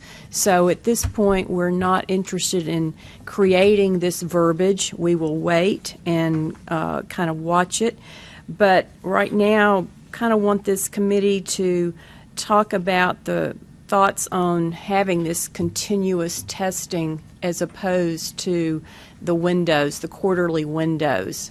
Does anybody have any thoughts? They're all taking the same test, in my opinion, so I don't know why they wouldn't be able to take it whenever they wanted. I see no reason why this would be. I don't either. I don't even know why it would cause a problem. I mean, I know other states aren't doing it necessarily that way, but I'm sure it'll cause reciprocity problems with somebody. But well, and I think they're looking at it. That's all that we're doing is just kind of looking at it. To me, it kind of makes sense because we might be able to keep more students taking the exam if they don't have to wait, several months to retake a part. The information is fresh, and they can retake the exam. Some concern has been expressed that employers may not be as flexible. They already working a full-time schedule, taking it as it is. So. And that could be an issue. We might see people asking for an extension because they were working. Of course, we've denied those types of requests where it was strictly my workload was too much, But those are things we need to think about. If it was continuous, I'd be less inclined to give an extension if they're able to take it constantly. But I listened in on the conference call with the ASCPA where they addressed this. And first of all, they were talking like it was a done deal, which was interesting because I wasn't really aware it was coming down the pike. But as a professor, I started thinking, okay, wait a minute, what does this mean for students and for programs? Because, it's a relatively new thing that students can sit for the exam during their extra education. So, some, of course, go to work and are taking courses online or at night or whatever. But for full-time programs, I thought, what effect would this have? And I brought it up. I really am still formulating, what I think implications could be. But I asked, so do you think this would just be overwhelming if someone were in a full-time program and they're just trying to knock all these out and they just keep taking? One thing a point they made, which I think is relevant, is that really by the time they take apart and have it graded, in a semester's time, they probably can't take more than 2 anyway. right. So it's not like you're going to take it, get your results that day, and then, okay, I'm taking it tomorrow. And so I think it's not going to have as drastic as drastic changes as you might think. But they did say, now they can't take the same part within the same testing window. And so that's seen as a real significant change. And they made the point that hopefully it'll still be fresh on your mind. Now, one thing students struggle with is that, the exam changes. And I think the exam changes too much. I think our rules, our standards change too much. And I think that the standard bodies need to communicate to each other because Amen. It's absurd that PCOB and AICPA have different rules for no reason other than that they're not coordinated. But anyway, so I don't know if this would maybe it would create fewer problems, but it really is tough to retake apart if you wait too long because you may be dealing with a whole new set of problems. So that Just look at it as it's one less barrier to someone becoming a CPA. I think it is. I think, I hope that everybody will sort of think about, okay, what does this mean? Because I just see there are probably going to be some changes that we haven't thought about. But overall, it sure sounds like a good idea. Can I talk Sure. for 2 seconds? Of course. I mean, we've got a problem, and anything we can do to get more people. Sorry, not on the committee, but I'll comment. We've got a problem. I mean, I'm just looking at numbers and people passing the CPA exam, and the difficulty it is finding, candidates to come work, and it's just getting more competitive. I mean, anything we can do to improve the population, increase the population of CPAs, I mean, that's a positive. I mean, I don't know where the proper time is, but I don't want to dig too deep, but I still think we need to look at possibility of switching from the 150-hour rule down to the 120. Because, I mean, I think there's some changes that we could take further than that. And I don't know we talked about that the last meeting. I mean, where did we leave that? Because I'm pretty passionate about this. It's hard. I understand that it's one of the items in conversation. I don't know how. There's also hundreds of others.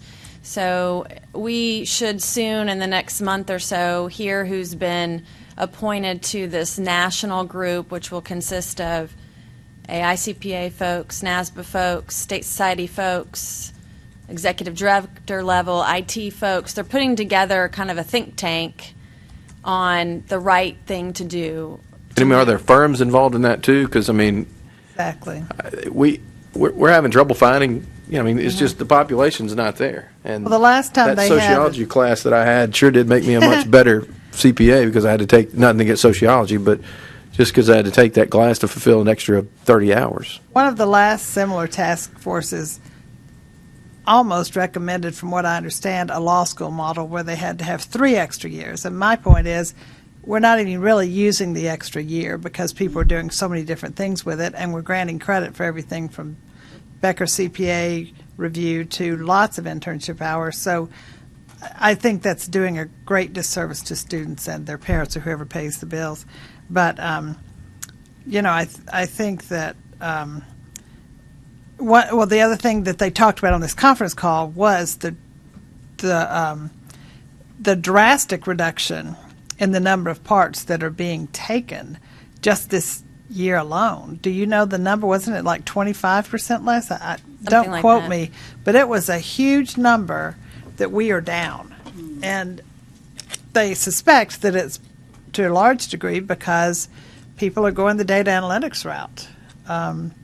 So, that's something else we're going to talk about, but it is a huge impact on our profession.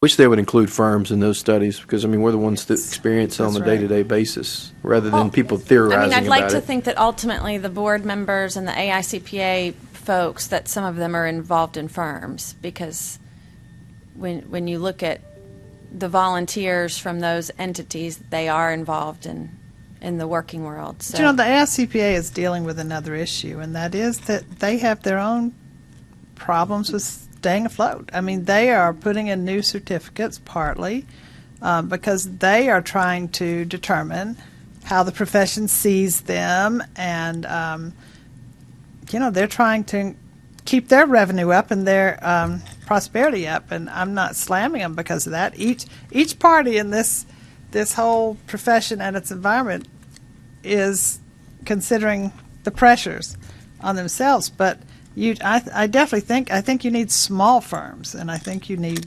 practitioners. So, Pam, when it comes to your experience, do your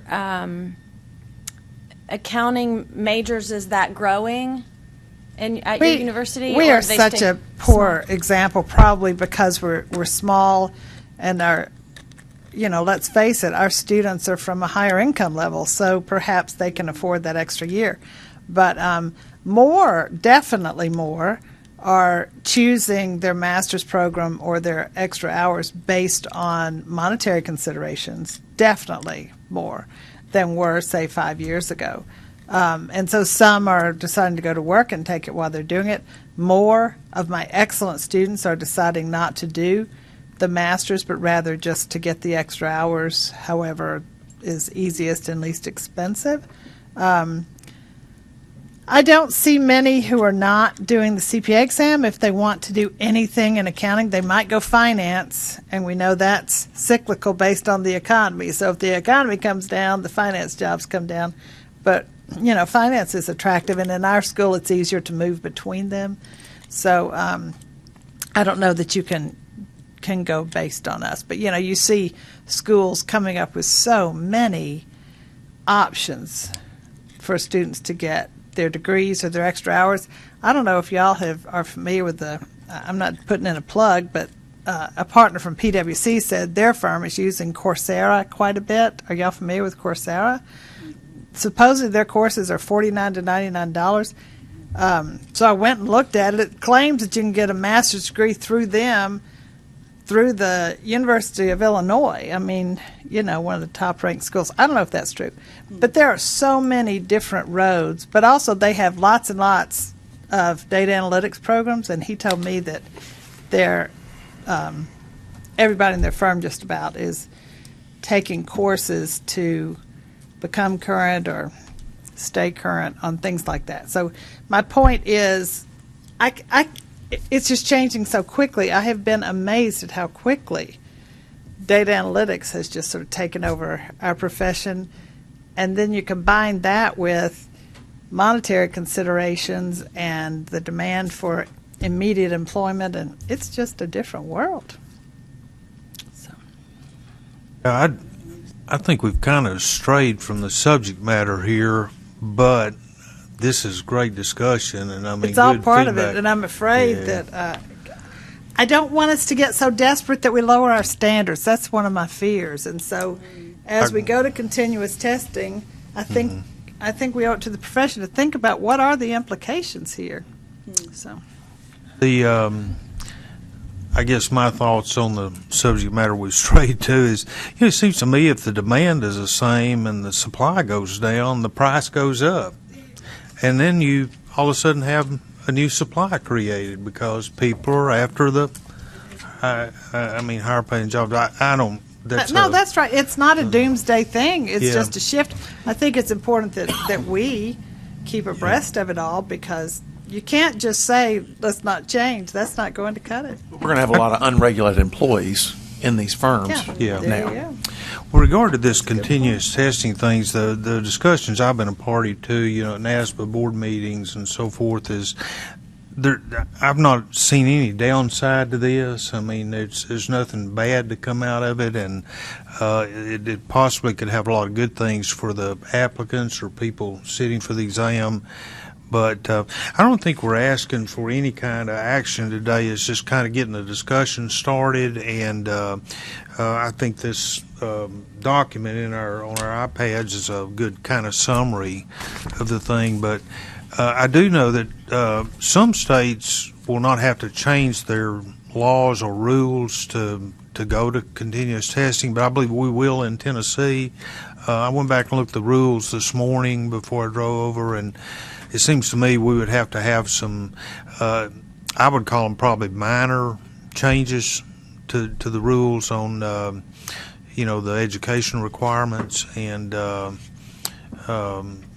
maybe the testing requirements. So, Can I ask two questions related to this? I mean, first one is should we even send a letter from this board to these committees to voice support for this initiative? I don't know if that's helpful. The reason I brought this to you today was because we were asked to complete a survey about our board's support for this. So, And I was just hoping that you all could confirm that you were supportive of this move and that we would go down that road. I guess the question is anybody up here against this move? what will happen at this annual meeting? They have a 2-hour breakout session by region, and this is one of the topics that will certainly be discussed there. And it's good to hear the feedback here to be able to participate in that. I know Andy will be there. And Can I ask my second question real quick on this topic? Considering the length of time it takes us to move our rules, is there some model rule that we ought to be addressing at this point? Maybe not starting down the process, but at least drafting language so that in the next couple board meetings. My question is are we going to be nimble enough to adopt it if they go down this direction? Is there a way we could even change our rules at this point to be more generalized to allow something like this without hurting the integrity of what we currently have? Just a question. My initial plan was the UAA committee is currently talking and vetting acceptable language. Okay. And so my hope was that they will get that exposed rather soon, next month or two, and we will see what that looks like. That'll be finalized, and then once finalized, we would bring to the board. I'm thinking maybe May. I mean, I think we're wishful thinking if it's January. But probably May. That would give us then 7 months until the tentative date they're looking to try to get this implemented. So realistically, we might be able to, we'd be very close. And we're not the only state. I mean, Casey, Andy, y'all have, every state has these issues. So it's not like every other state can snap their fingers and have rules in place. And do you look at a state that currently has ones that don't need to be changed? Well, I can see if there's anybody like that. I'm not sure if there's anyone like that right now, but I can see if there's anyone like that. And we can always tweak it later if need be. I mean, if there's something that comes up, as long as it passes our legal muster. Right. Keep in mind it would be kind of up to me. Well, not totally up to me, but Liz is on her way out, so we're going to have to bring a new attorney in. And it's like a perfect job for the new guy. So I would prefer, I think at the annual meeting we'll get a good idea of when the UAA expects to have some draft, and that may help us. That's later this week. I mean, we'll be getting an update and maybe even get some example language there. I don't know. Right. So anyway, I just wanted to make sure that I wasn't presuming too much, that you all were supportive of this. So that's what I was looking for today, is just support. And if anyone had anything they were concerned about, we could certainly to let me know. Wendy, do you want us to make a vote to recommend to the full board that we allow y'all to continue looking at this continuous testing? I mean, are you wanting?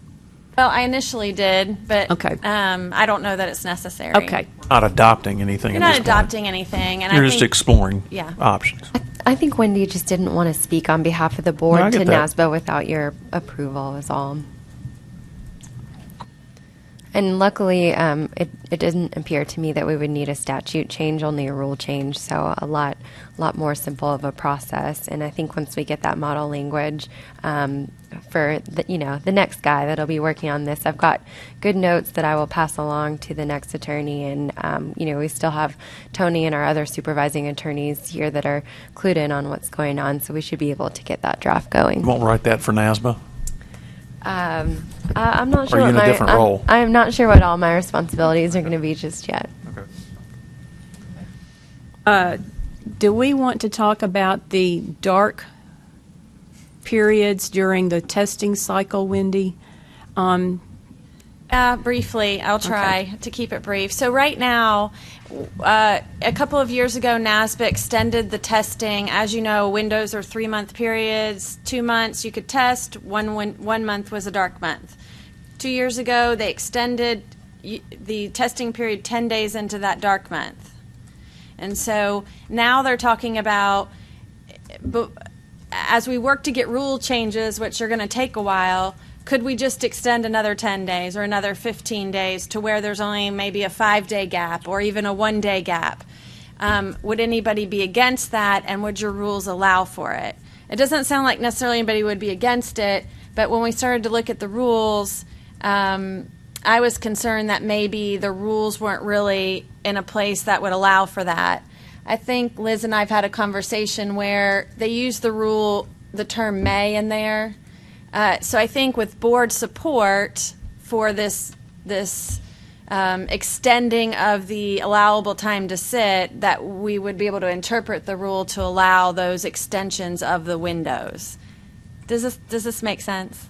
It really doesn't, but at the end of the day, what I'm saying is, I think everybody up here is saying we want continuous testing, so Yeah. however we get to achieve that, I'm sure legal can be creative in how they figure that out. Okay. You're basically eliminating the dark period so that you do have continuous testing. Is that Right. They're okay, trying. clear? I did understand it. I was being Obviously, not every state can change their rules all at the same time. Which, like you said, you deal with reciprocity issues and all of that. One state might take a month, one might take a year. So they're trying to figure out a way to do it to help the transition. Okay, the last piece on this committee's agenda is just to kind of put out there this issue with the data analytics and the education requirements and whether or not it meets accounting. And historically, we have accepted the allocation of a university saying this meets their accounting coursework, and we've taken that in sitting for the exam and licensure. So there's not anything that we need to decide on, but this is coming. And Pam, you may have some. Oh, I was reading this with interest. No. Are y'all? I was reading this with interest, thinking how small we are and all the changes we need to get ready for. There are several universities that are, like Georgia, I think, is in the beta stage, but they're starting up the data analytics masters. But it seems to me that it's Wasn't parallels. it, Kevin, you may know needed. more. I think it was 2 years ago when KPMG instituted several programs, and I mean, right after I heard about it, boy, they were up and running, where they funded these schools, including Ole Miss, to have 10 schools or something, now? isn't it? It's at least 10. Where they, I'll finish my sentence. Where they, Yeah. I'm sorry, where they combine data analytics and accounting at the master's level. And, you know, my point has been, we've sort of left that master's level undefined. So if the master's level becomes data analytics / accounting, I don't see that as a bad thing. I think it may shake out some smaller programs, but I mean, that's just the changes. You can't fight change. Yeah, I think there was an effort by not only that firm but others to kind of jumpstart or seed the academic Doesn't element of need. the program in a number of programs. And the other issue that's relevant or tangential to this is the standard setting issue, because our standards are geared toward either substantive tests of details or analytical review, but they don't really easily accommodate a hybrid model. And both the Auditing Standards Board and the PCOB standard setting body and the international body are wrestling with how do we accommodate that, because there won't be walls or differences with as much distinction as there have been. So a lot's changing, and I think I have no problem conceptually supporting a data analytics course as being relevant from an academic preparation standpoint, given where the Not in profession lieu is of. headed. You just have to be so careful that the students have enough accounting to know the accounting and the auditing. And that was our concern, of course, when we heard about the alternate certificate where you could pretty much do data analytics towards certification as a CPA. They're not the same, but they're certainly commingled now. And I've heard, and I'm telling you practitioners this, I'm sure you know this, but one firm said they are moving toward flat rate billing because it's not so much people hours anymore. It's producing the job, which may include, data analytics, robotics, or whatever. And so it's just a different world, and it will change the standards accordingly.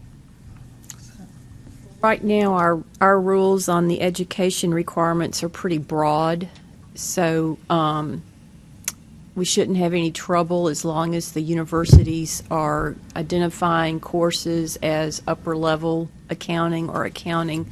But we just wanted to bring this to everybody's attention because it's coming up very quickly. Texas had to make a change because they define more what falls under accounting, Very where specific. ours is very general. And so for those of you who serve on advisory boards or anything like that, I did meet with one school, and I said, as long as you're coding it as an accounting course, we'll accept it. But if you can't code it as accounting, then we'll have to talk about it and possibly bring it to the board. So, But there is still 24 hours in, other general business that it would certainly fall Certainly under. there. It just might not That's right. qualify for accounting. I guess the point is that they're becoming so intermingled that it may be necessary to move this direction.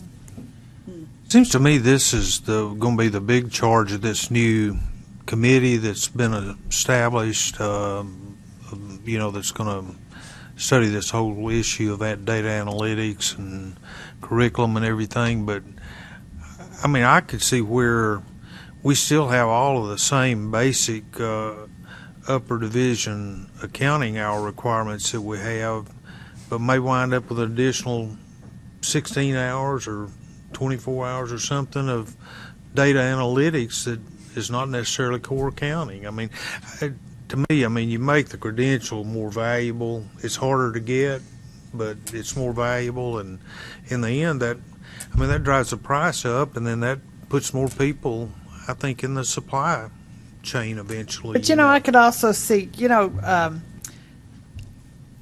so much now is a demand for skills, not academic courses. So once you have that undergraduate degree, firms and companies are saying, can you do this? Can you do I would go even further than that is, can we do certain things with a 2-year student as opposed to a 4-year It student? could be paraprofessionals. Because you can pay less.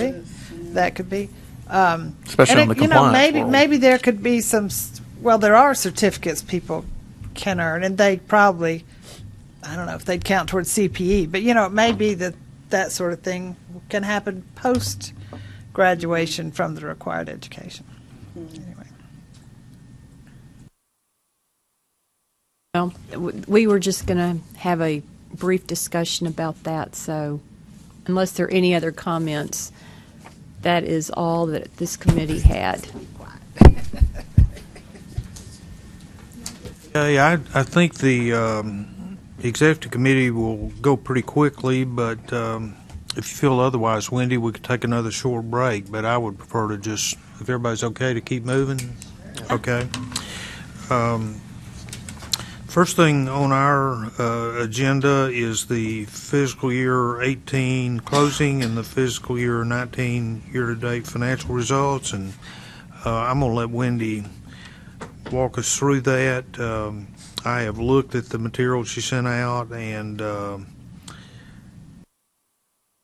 she can cover that material much better than I can. So, Wendy, I'll let you go ahead. Okay, on the first page is really your net position statement. Revenue so far this year is at just $20,570.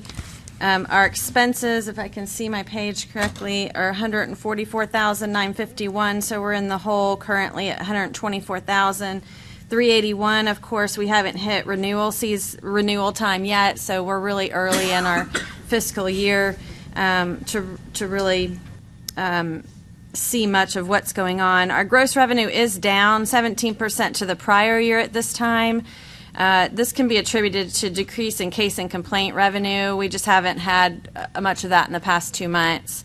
Licensing revenue is up 42%, which is interesting. But again, last year we had the score delay with the new exam, so we saw a lot of license applications in August. I think the highest month that I've seen since I've been here with the number of applications or number of licenses we issued. So that's good news. Salaries and benefits are trending a little higher than the prior year due to some pay increases, of course, and employee benefits are also trending a little higher than the prior year.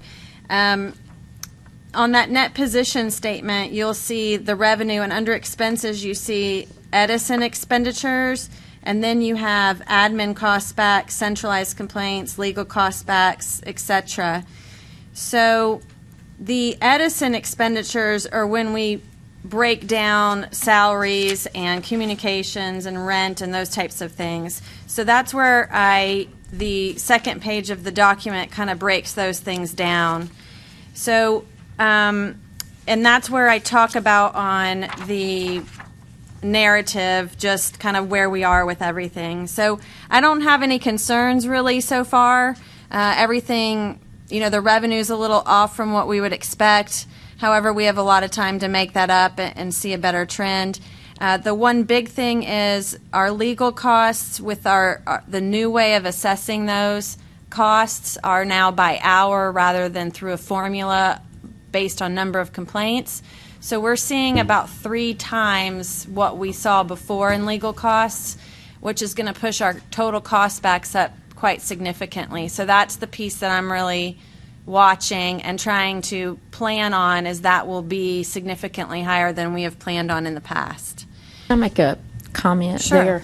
I noticed on our complaints worksheet, I annualized what we're looking at right now as the trend for the numbers, and basically we're looking at if based on the last 3 months, if that goes forward, we're looking at 152 complaints this year. And I don't know if 3 months' time is a good. I don't know what we can do if we can do anything to whittle that down. But we're going to look at it even more legal. One of the reasons for that is when we have that CPE audit, we get a rush of several, and we've seen the most of that. So that's a little issue. Higher than normal. Okay, all right, because that really alarmed me when it came to the cases. So hopefully we won't continue to see that same trend, because when we opened 11 due to the CPE audit, it looks like, in July. And I expect we may open a few more from those that had penalty hours that didn't comply, but I think that'll be less. So, but something to also look at for sure. But as far as where we are year to date, I don't have any other major items there. Are there any questions?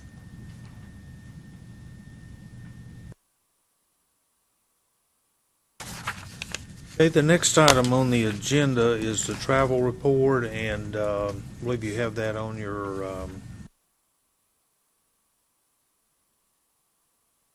really not much there this time. So, Wendy, have you got any Oh. Okay. So not much to talk about. The next item on the agenda is the fiscal year 2020 budget, and let you open that up. Let me open it up.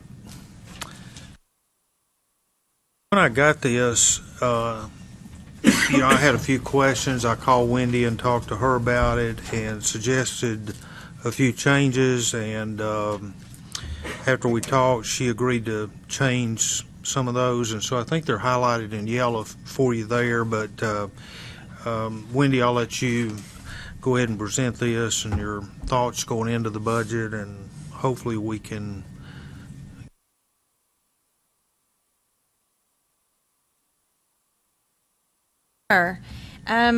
So one of the items, of course, the first page in the document has the actuals from 17, our preliminary numbers from 18, and that I made that change on there because we did get numbers for fiscal year end, but they have not been finalized.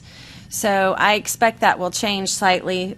Those numbers will likely change a little. So just wanted to make it clear that those are preliminary fiscal year 18 year-ending numbers. And of course, that's June 30 year-ending. So then I have our budget for 19 and then my proposed budget for fiscal year 20.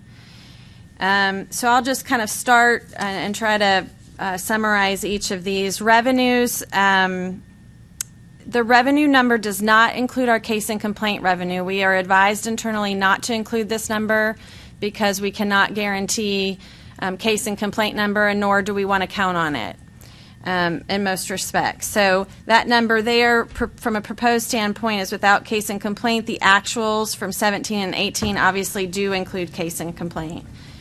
The state regulatory fee has been refined a bit, and $70,000 is the where we should end up with that fee there.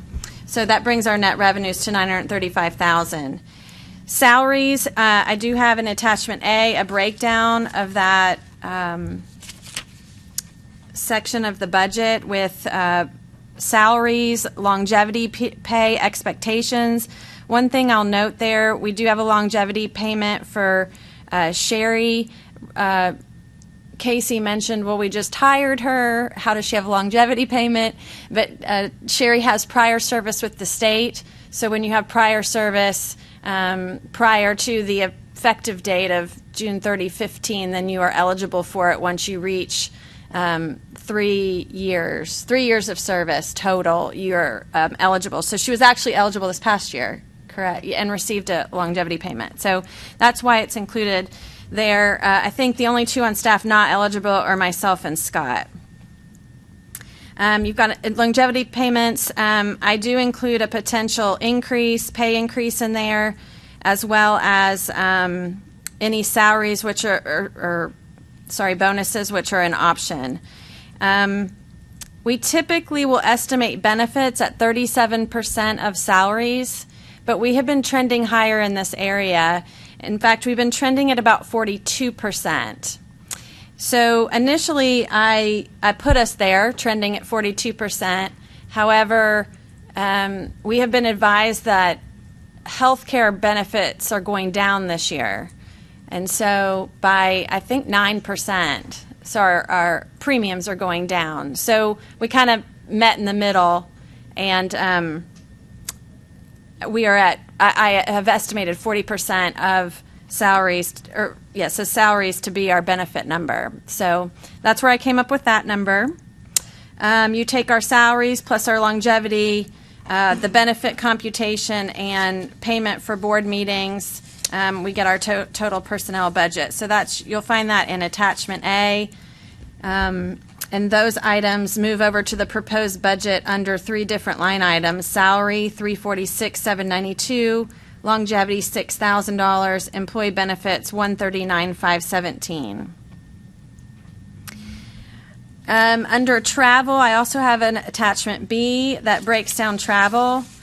And I refined this just a little bit after Casey and I talked.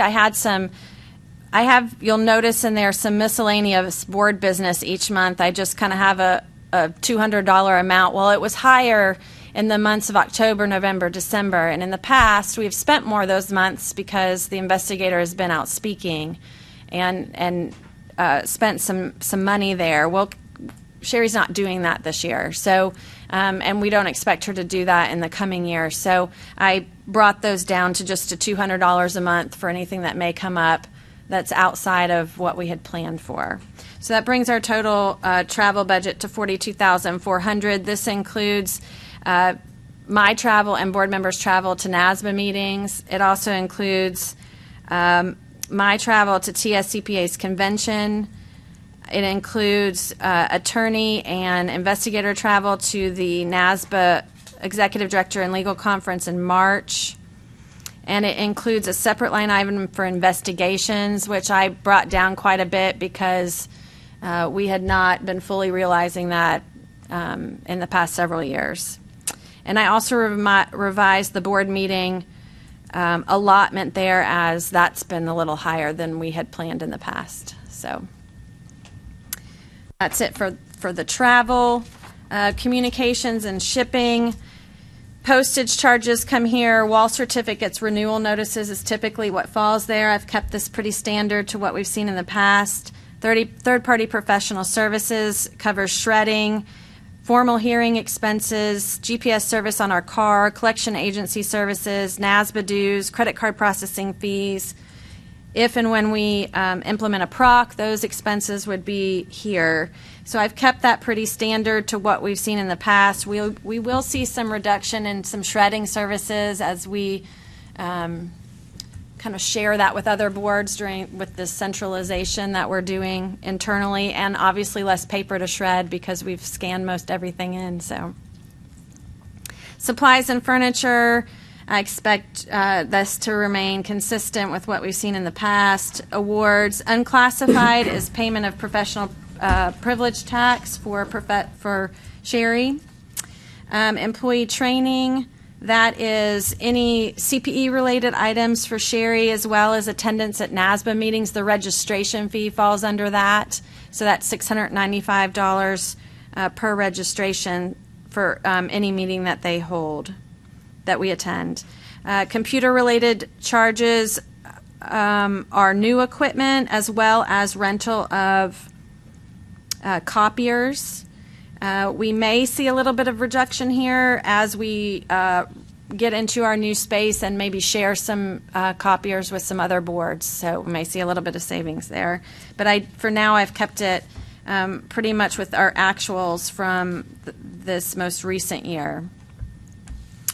State professional services. This is for telephone, judges, Secretary of State, state vehicle charges, as well as our rent. We should see a little bit of savings in our rent. So again, I just kept this flat with what we had seen last year because I don't know what kind of savings we're going to see with regard to rent. That brings our total expenditures to $652,759. In cost backs, I had originally had our cost backs in there for a break-even budget. However, in reality, I think our cost backs will be closer to $300,000, given the increase in legal fees that we've seen and the centralization of our call center and our complaint processing. I think it's more of a realistic number. It does give us a negative $17,000 bottom line, which we'd like to hope will be made up with case and complaint revenue. But that's kind of what we had talked about, correct, Casey? Yes, and I mean, I think this is realistic. The only thing that's not realistic here is not being able to put that case revenue in there. We know it's going to happen. We just assessed a bunch of penalties today and will tomorrow, and so we know there's something in there, but we've been advised that we cannot put that in the budget since we don't have a sound basis for doing it. So, I mean, I guess I would hope when you get to the actual results, there would be something positive on that bottom line in the $20,000 range or more. Individual line items and expenses, I think, after talking with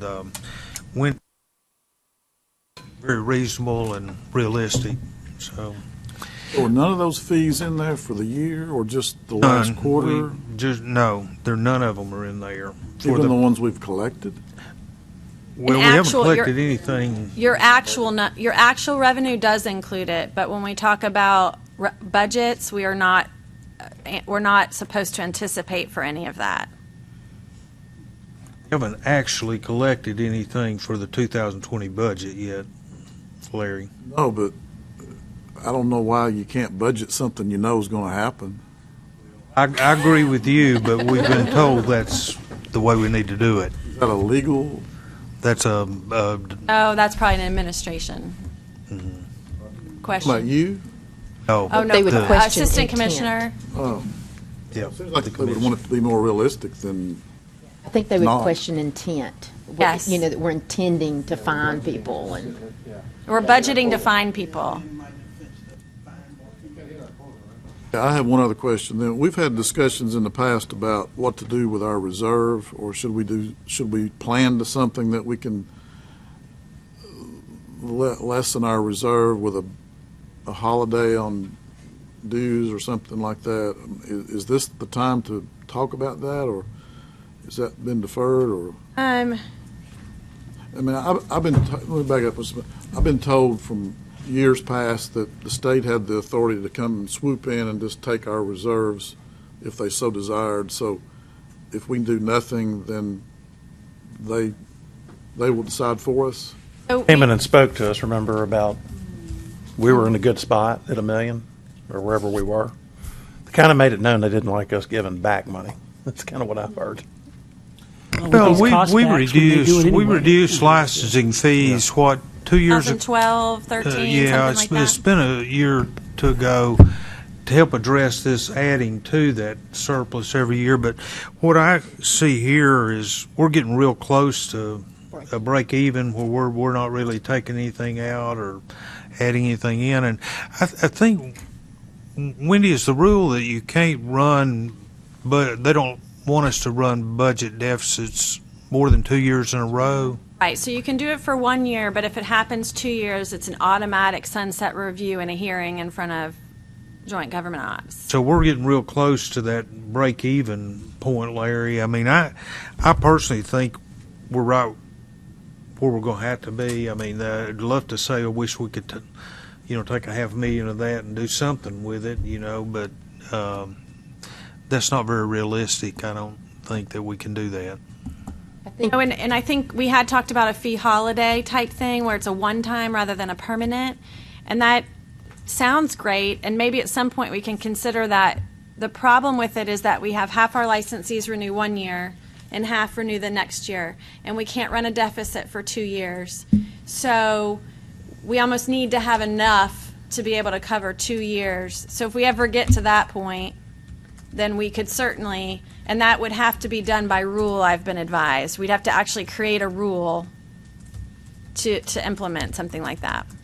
We'd even thrown out perhaps paying part of that Tennessee-specific ethics or something like that.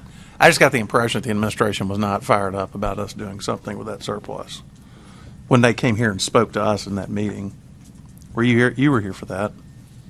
Yeah, but I don't remember. I mean, I'm with you. I'd love to give it back to the professionals. And we did reduce the fees at one point. Yeah. By $5 or $10 or something at one point, right? Yes, it was And we're still 2012, operating at that level, 2013. right? Yeah. We haven't had to raise it. I know each time we go through these budgets, I always bring up the computer-related items just because I know how fast technology changes, and I don't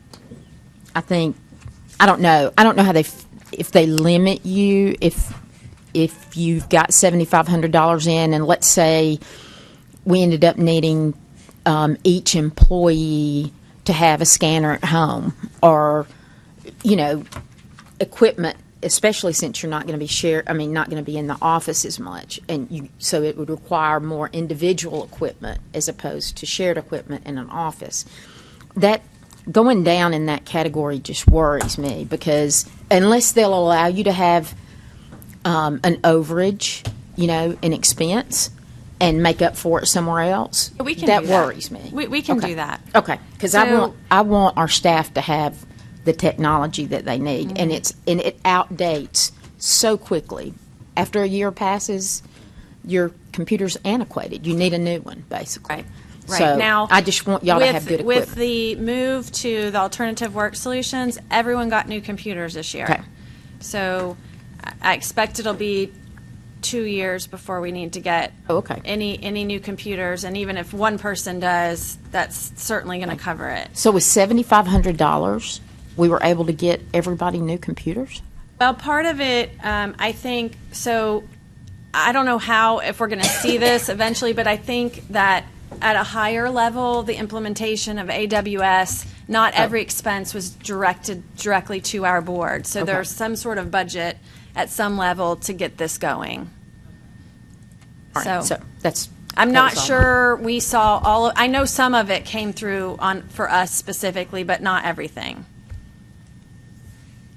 Wendy, we're going to need to approve this budget as tomorrow in our meeting, so I guess this committee needs to get a motion to approve recommending approval of the budget. So I move that we recommend to the full board that we approve this budget.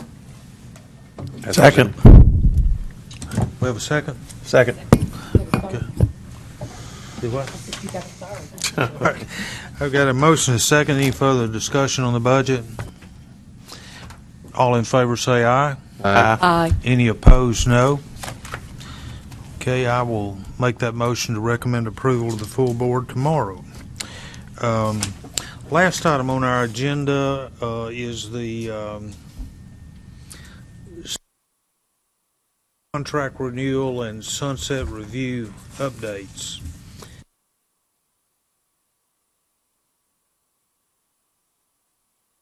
Okay. I know what it means, but I'm not sure. CPA exam review services, exam services, CPACE is what we call it for short.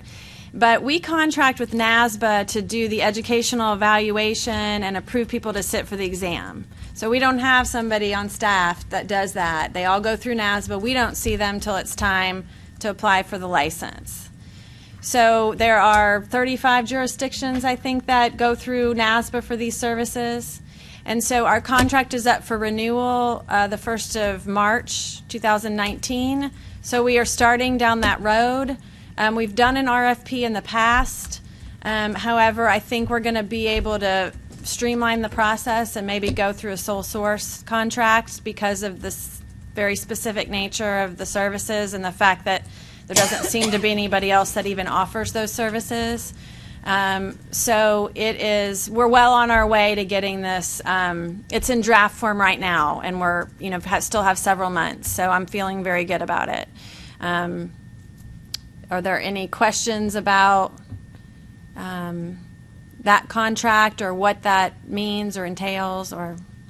We pay them to provide the service or not? Do not pay them. They pay fees to them. Correct. To do So this, the right? applicants pay fees, and that's how they. So it's a no cost Correct. to the board, Correct. just allowing them to manage the process. Correct. What percentage of states use them? Or do some do it themselves? There are 35 states that Oh, you use. said 37. Yeah, 35. Jurisdictions, I was not paying states. 35 I was paying jurisdictions. There are 55 total jurisdictions. So 20 or so do it themselves? So the others do it themselves. Like you said, nobody else. That, from my understanding, are no there used to be, outside but there's people. nobody else now that I does can't that. imagine using anyone else. Yeah, I can't. Yeah, I can't either. Yeah. So it's a 5-year contract. So There's nothing for us to vote on, though. no, until just you to have a let you all contract, know right? that it's our responsibility to make sure that we have a mechanism to approve folks for licensing. If you wanted to analyze it and hire staff to do it, I guess we could go that route, but that's not my recommendation. So, and then sunset review. We are up for sunset review in 2020. So it'll be the spring of 2020. We'll go before the legislature. So about a year in advance of that is when we start to go through the audit process. So we're talking the spring of next year. I've been advised that we may or may not go through a full audit. It may be a questionnaire type thing. So I will just update you all, but it is coming up where our board will be looked at, and it will be determined in the spring of 2020 whether to continue this board. That's all the excitement I have. Okay, any questions on anything? Looking to tomorrow, as of right now, we're still planning to have a formal hearing, correct? We have not heard from the respondent. Do you have some idea about the timing? I mean, looking at our regular agenda, I can see where we would be through pretty early tomorrow with our... We have the judge scheduled for 10 a.m., so that gives us an hour and a half to get through our business. And that was my plan, was to finish everything before the hearing at 10. So with that in mind, we'll come in and start promptly at 8:30 and hope that everybody, all the committees, chairman can be very efficient in presenting. No. I mean, that's a hard thing to do.